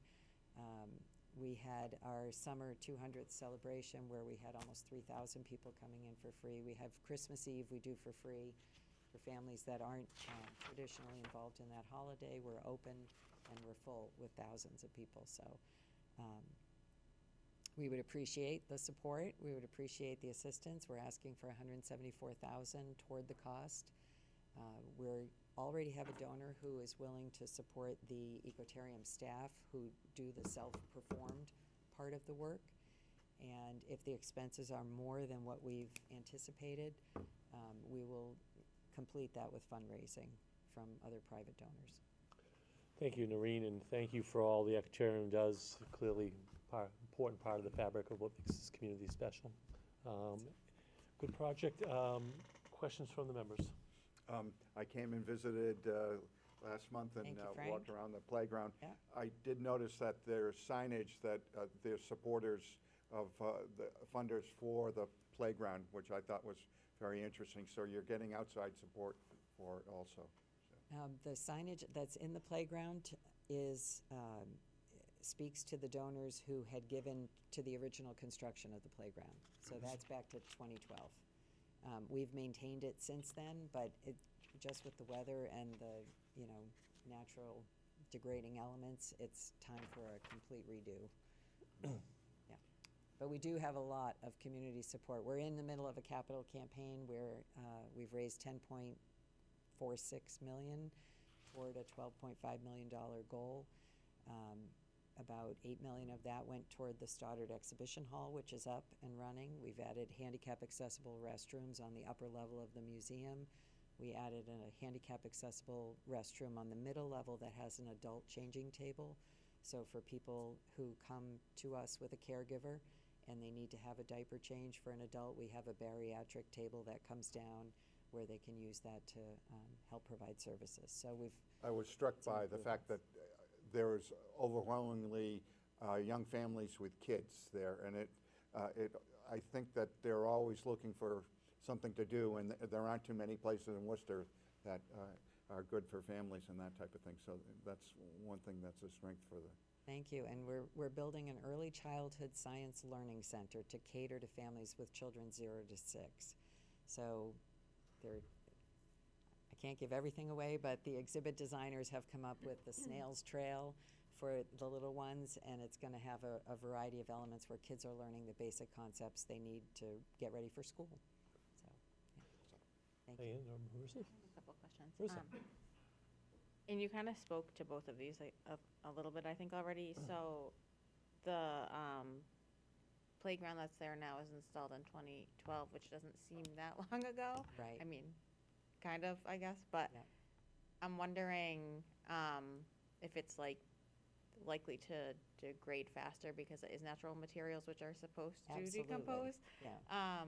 And if there's anything when you put in this new playground that can be done to help prolong it, though that's I guess Absolutely. kind of against the point of it. So Well, it will be constructed differently. So to your point, I mean, Yeah. there are things that they did in the construction that, you know, allowed for runoff of sand into a different area, which is just like they could have easily made Right. it slightly different. Yeah. So the next time around, the design will be built for a little more sustainability for the long term. Awesome. But the pathways are not paved inside the play area. There is a paved pathway that leads to it, but once you're inside, it's crushed stone, and that needs to be repaired so that a wheelchair can actually continue to travel. There's a bridge that had to be fixed on the ends, which our staff have done, but it really needs a full kind of replacement. Yeah. Okay, yeah, that's awesome. And then I was just wondering, so the playground is in, like you would pay to go to the ecotarium, that's how you get access to the playground, but it sounds like you offer all kinds of subsidies and different kinds of ways to We access do have to that. stay open, so we do have Yeah. entry fees. Mhm. We also have membership programs through the library that give everyone a 50% off coupon if you go down the public library. Okay. We have folks who come in from the social service organizations who are not paying. We have students who are in on field trips who are not paying. We have free community days that nobody's paying. So we're Right, doing right, as yeah. much as we can for accessibility Mhm. for the community, regardless of ability to pay. But we do appreciate when people think about the needs of the organization as well, and that this is a gem for Worcester. We'll never have the opportunity to build another science center here. So it's here or Boston. Our parking is free, and we're offering now just as many wonderful and large programs that are coming. That's So, great. Another Thank pitch you. for the elephants. Thank you. Awesome. Any of our online members, Eric, Lindsay, Anthony? Seeing none. Noreen, thank you so much for all that you do. All right, thank you all very much. Thank Thanks for your service to the city. 2 to go, folks. All right, Project L is next. It's 108 Beacon Street Historic Firehouse Rehabilitation and Restoration by Regional Environmental Council. This is a historic resources category with a total CPA ask of $300,000 to preserve and rehabilitate the historic firehouse at 108 Beacon Street in Worcester, Maine South, in preparation for a future community serving use as part of REC's Center for Urban Agriculture and Food Security. Good evening, and thank you for your patience. And why don't you tell us who you are?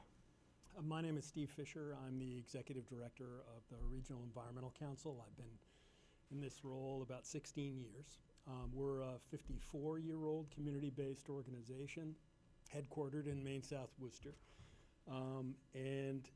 Let's see, we're a food justice organization. You can't tell by our name, but I tell you it's true. And we have 3 programs, which is we support a network of 80 community and school gardens, all in the city of Worcester, that support 600 community gardeners and about 2,500 public school students from pre-K to high school.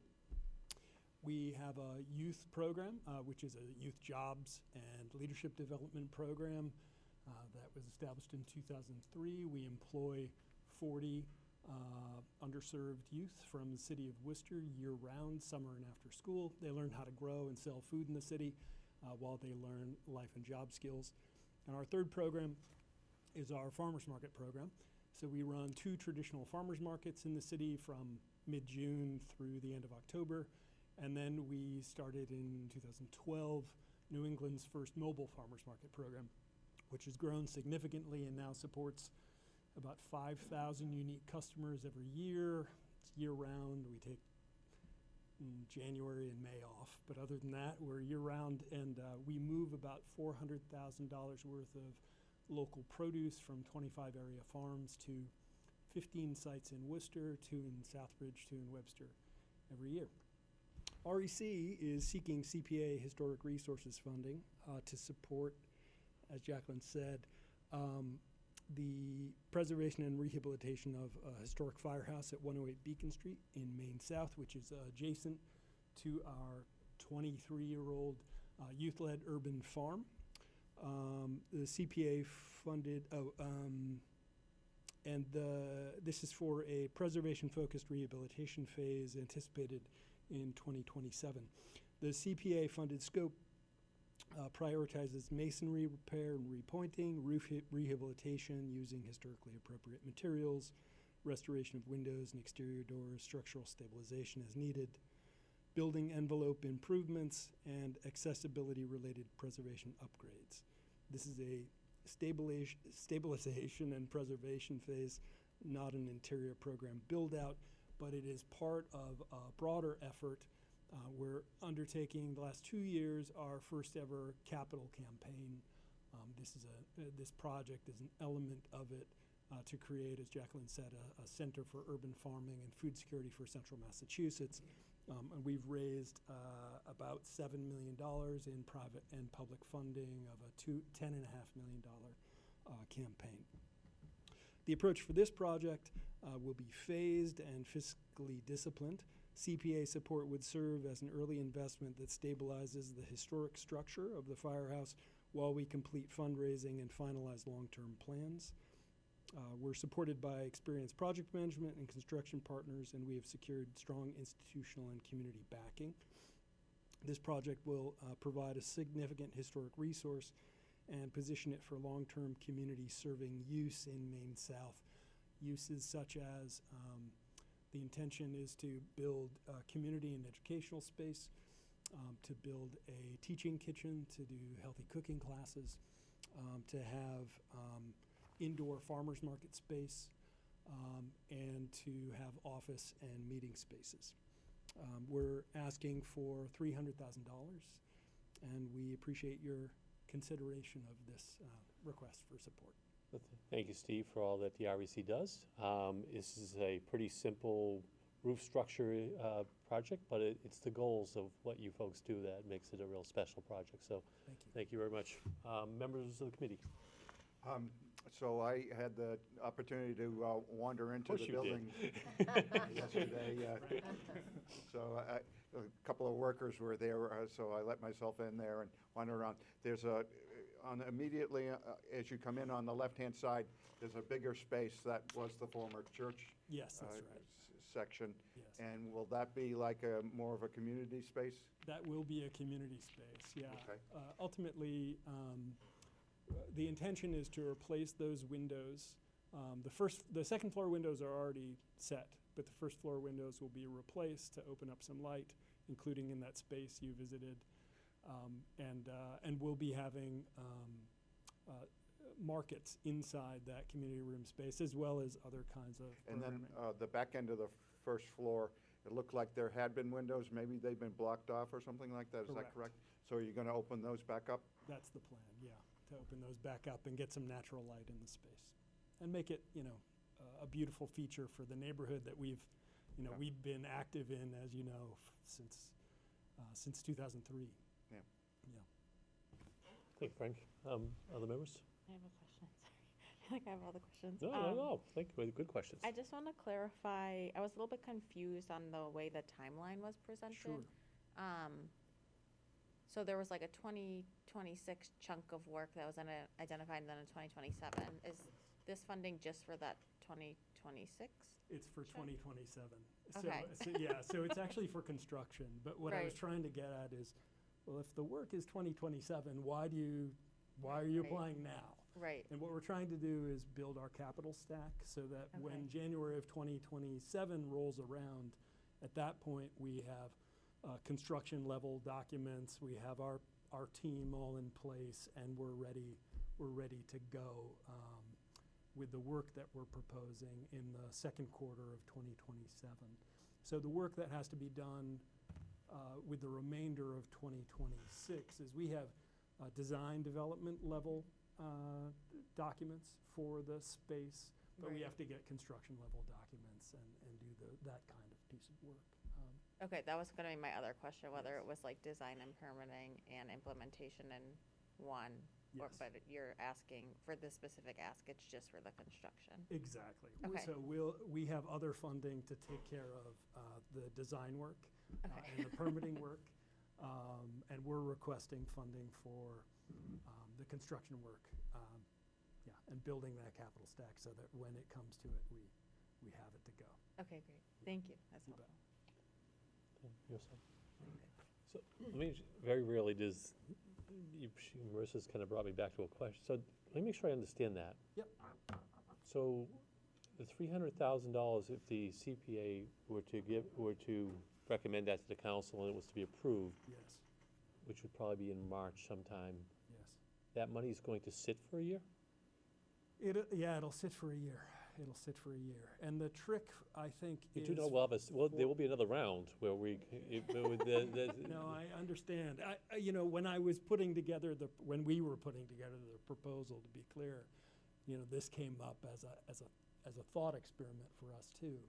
The rationale from our point of view is, if we get to, say, the fall round, and we're going through the process where we don't know if it's a yes or a no, by the time awards are made, when would that be? Awards? I can't answer that question, but you know where I'm going with this. Yes, Is yes. But do I you- may think this project is the best project I've heard. Yes. My worry is that we have over $10 million of requests for $6.4 million of funds. Right. And as much as I love this project and would love to figure out how to promissory note it, which I'm not even sure it's legally possible, I worry about tying up $300,000 sitting for 12 months. Yeah. While some of these folks, we're gonna say to them, maybe we're gonna give you a fraction, maybe we can't give you any this year. So that's just I'll be very upfront with you. Yeah, That's a no, I concern. appreciate it, Bill.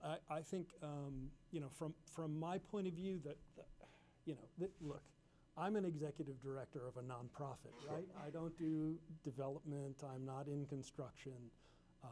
I have, thankfully, a team of people who are not present, so they're not on the hot seat with me, but, so I'm gonna answer as best I can. But my understanding from a fundraising point of view, which I am, that is my wheelhouse, is that it's difficult not to know in advance what funding you have available for a project that you're trying to support. Right. And so if we're gonna move this money, say, starting in January of 2027, to wait for the fall round, we don't know until, say awards are made in December. We won't know until December whether we have a $300,000 hole in that budget of work that we're intending to do. And then having to, if we know in December, then we have to really scramble to fill that hole in order to pull the trigger on the work we're anticipating doing. So that's our dilemma, as I understand it. And I understand limited resources, lots of worthy projects. I hope you'll find ours worthy, but that is our tactical, or I don't know if it's tactical or strategic, but that's our fundraising issue. Appreciate the explanation. Yeah. Online members, hi, Anthony, Lindsay, Eric. Yes, I was just going to say, Eric. I think this is a really wonderful structure, and I definitely appreciate a lot of the work that REC does. I think one of the things that I did want to call out about your project that I did like, as I was kind of looking at this and reviewing this, was the fact that it seems like there's a pretty significant match coming in from the organization. So that's one of the things when I'm looking at a lot of these projects I really like to see. And I think you all have done some really excellent work with the community gardens and the schools. The one thing I'm sort of curious about, is really the building itself. Can you talk a little bit about, once the building is fully restored and being used, the sort of aspect of, again, kind of what you intend to use the building for, but also that sort of public, will the public have any kind of access to this building? Yeah, the building, the public will have a great deal of access to this building. It really will serve a public function, especially the first floor of the building. So, so the large community room, we anticipate to program ourselves. We do lots of workshops and trainings in the realm of, how to grow food, how to prune your fruit trees, all that kind of stuff will be ongoing. We do field trips to our urban farm with our school gardens partners. The point of our project is to be able to expand dramatically the number of folks who touch our programs. And so I'll give you numbers for now. With limited space, we bring 300 to 400 pre-K to high school students for our on-farm hands-on experience, and then make a smoothie or something and do story time if they're little enough about healthy eating, all that kind of work. That will be ongoing and happen in this space, and hopefully our intention is over time to be able to welcome many more public school students to do field trips with us. We have, as I mentioned, farmers markets. We're expecting to have months, especially during the colder months, where we'll be welcoming the general public to utilize our community space to get access to healthy food. Basically, the nature of our markets is everyone is welcome, but about 85% of transactions are made using some kind of subsidy payment because our markets are intended to be mission driven around food security issues. So it tends to be customers who qualify for those kinds of public subsidy programs who come. And then cooking classes, again, will be available in that teaching kitchen once it's built out to members of the general public. So there'll be heavy public use. In addition, we expect to be able to partner, as we just do as a regular matter of course of the way we conduct our work, with mission-aligned organizations from throughout the city who maybe don't have such space to use for their own programming and make it available to them. So there'll be a very heavy component of use by the general public for the public good, and in particular the most underserved members of our city. Thanks, Steve. Eric, you good? And I think that kind of tied into one of the key concerns or questions that I had, is just that, will the public have the ability to use this space? And it sounds like, there will be ample ability of the public to use this space, not during probably your busy season. Terrific. Ample, for sure. Great. Thank you. You bet. Seeing no other questions, Steve, thank you for joining us, and thank us for the good work you do. Thank you so much. Thank you for your time.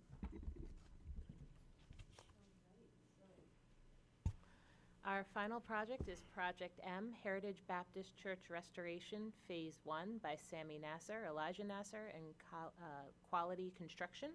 This is an open space and outdoor recreation category project with a total ask from CPA of $15,204.31. And this is to install a secure chain link fence along the rear and side perimeter of the Heritage Baptist Church property to protect the historic structure and the outdoor grounds, including the Quinsigamond War Memorial, from repeated vandalism, trespassing, and property damage that has occurred due to unauthorized access from the adjacent railroad corridor.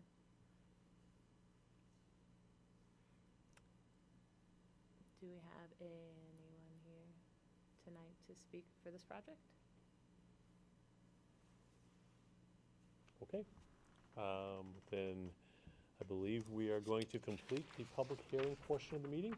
I'm mindful of the time, but we do need to do about 5 minutes here to kind of talk about what's going to happen the next week. We are a public meeting. You are more than welcome to stay there or not. That's totally up to you folks. You've all received, so over the next week, we have to, by Monday, close of business, have score sheets in to the city folks. So you should have all received today. You should have these 3 pages of the scoring sheets for the 27 columns. You'll keep in mind that we went through 2 meetings ago, we went through what our scoring rubric looked like, what the points were, and as you go through, whether it be project preparedness, match or leverage funding, applicant experience, long-term sustainability, community benefit, community priorities. Keep in mind, we talked about this in public session before, that if you feel like they meet what you're looking for, you should be looking to score between a 3 and a 5 on those categories. Or, of course, in the category of the one that's a 0 or 1, pretty straightforward. It either meets more than one of the priority areas or not. If you don't believe, and remember, this is all subjective, as you look through the resources you have the applications and what you've heard here, is if you don't believe it meets that, you should be looking for between 0 and 2. So we're trying to kind of cut down on the wild variances this year. So if in your eyes, if it meets it, between 3 and 5. If in your eyes it doesn't meet it, 0 to 2. That's kind of where the thing that will not be listed in the criteria, but things keeping in mind that these are public dollars. We should be looking at, is the project going to get done in a timely manner? We also should be looking at it geographically. Are we trying to encompass the city? Geography matters in this a little bit. And also, there is a political component.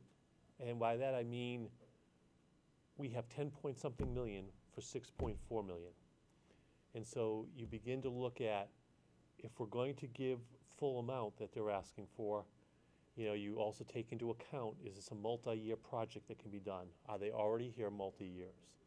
You also begin to take into account, if we're cutting back, if you want to cut back, because remember something, as you begin to look at these projects of things that you're going to say, I want to get done, we will run out of money. There is a finite amount of money. So, and last year we, for those of us who are returning, we were scrambling at the end, trying to figure out, all right, how much do we cut here? How much do we cut here? How do we include a couple more of these programs? And so start at the top with our biggest ask and work your way down. Once you've figured out, once you've identified which projects you like, how you've scored them, then begin to think in your head, how much can we afford here? When if we do this here, what am I prepared to trade off there?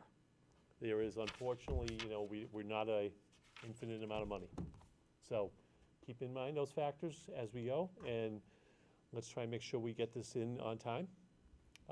Any questions, thoughts? So does it matter by category? So for instance, are we limited for historic preservation? Is there a top number on that side? Or can we take as much as we possibly can for historic preservation? Or are we limited with housing? Do they bump into each other, that type of thing? Jacqueline? Through the chair, there are minimum allocations that are required for each of the 3 funding categories. I believe this year they're about $575,000. And so what that means as far as maximums is that you would not be able to be in one category more than the total amount of funds less the sum of those other 2 minimums. So it should be pretty simple. We're going to get to 575 in all 3 categories, but just keep that in mind, that you must be over 575. Right. But otherwise, we can go an upper limit. Yes, up to 6.4 million. So basically, 2 categories, bare minimum, have to be about 1.1 million combined. Would you like us to comment when you said take our highest scores and go down? Would you like us to comment on whether we feel they should be fully funded, or if we should be looking at a partial funding, No, I need you to be ready to have that discussion on the 24th. but you don't want us to think about it Do you beforehand. really want that? Through the chair, I will be compiling a report that will include all of the scores and any comments that you want to share with the other members of the committee. So if you have comments for particular projects or ideas about funding allocations, you can include those, and I would appreciate them in a Word document, not handwritten, but yes, So, those are welcome as well. for instance, only because they've raised it here today, you know, we have a 1.6 million for one request for a total project. They've come in with a priority that equals far less of that. Right. So if that's where you plan to go, noting that, if you don't plan, you know, I'm not suggesting you should do that. I'm suggesting that if that's where you're thinking, it'd be a good point to note it. I mean, some of the projects do look like they could be, multiple year projects where they don't really need the full amount up front in 2026, especially since we're going to do this every year. Absolutely. And it's also, let's be very blunt among us, you know, we're a public body. You know, we've got already 2 city agencies that are going to be multi-year. We have a potential 3rd. And so we've got a lot of the private sector that's out there on these, you know, and so there's a balance also of that. You've got to look at, you know, are the, you know, I think we've already seen in 2 rounds, the Parks Department has been here. In 2 rounds, the Affordable Housing Trust Fund's been here. We have, you know, multi-year from some of our private sector folks. And now the public schools, by the list, are probably looking to be multi-year. So you got to take that into account as you're looking at your scores. Okay. I have a clarifying question about how the funding works. So is there, and this is in relation to like looking at a project timeline, is there a certain date that funds have to be used? Like, is it running on the fiscal year? Or the funds can roll, especially with the one that was proposing some funds to be in 2027? Like, would those go away at a certain point? So through the chair, there are no obligations to use the funding within a certain timeline. There are no official policies with the CPC as of now, though it has been mentioned that those projects that are more shovel-ready have been preferred. Am I correct in saying that? I mean, we have, in our first round, we were very clear to look for projects that we thought were viable. You know, this is a new fund. It's, you know, voted by the taxpayers, the voters of the city. And we felt in the first round, and it's up to the committee to whether to really prioritize, you know, things that the community would see their dollars are going to. Because they'll now have paid into this 3 funding years now.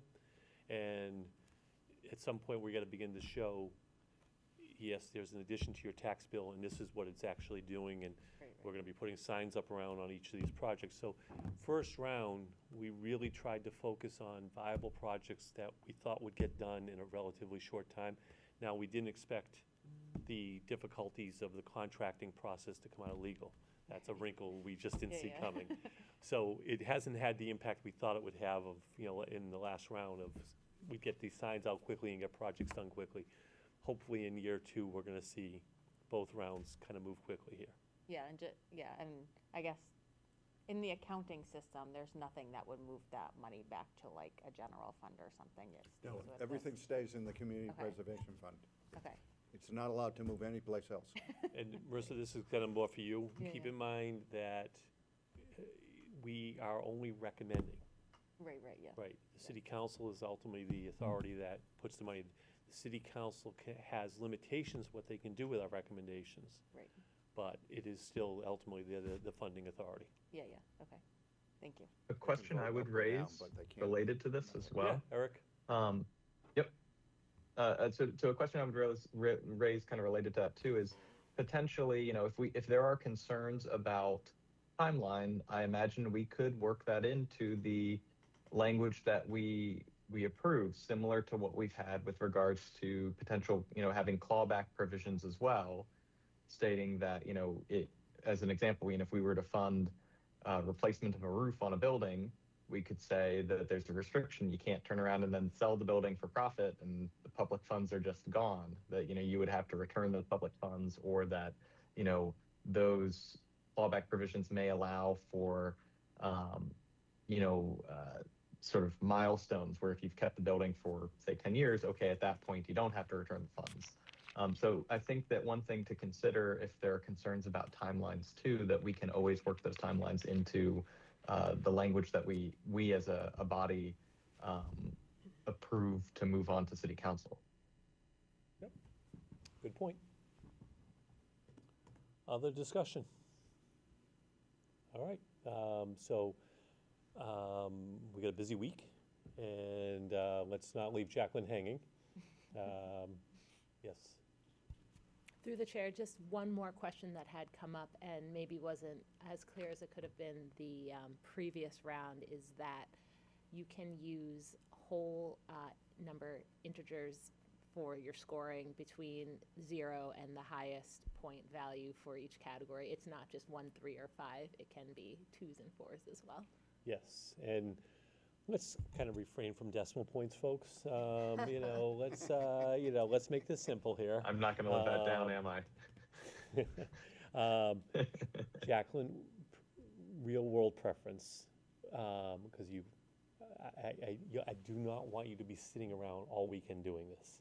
So would you prefer these all come in Sunday evening from Monday, or on Friday? I don't want you getting these on Friday night and sitting around all weekend doing this. Through the chair, if they are to me by sometime on Monday, we should be all set. So why don't we begin to believe, so that, because we do not want Jacqueline logging in and doing these on Sunday. Why don't we plan to submit, try to make it a point to submit somewhere between, later in the day Sunday and before noontime on Monday? Okay? As a committee, we can all agree on that? Yep. Okay. Eric, you all set? Anthony, you all set? Lindsay, you all set? All good. Yes. On Frank's motion to adjourn. Second? Second. Discussion, all in favor? Aye. We are adjourned. Thank you Aye. very much. Right. Good night.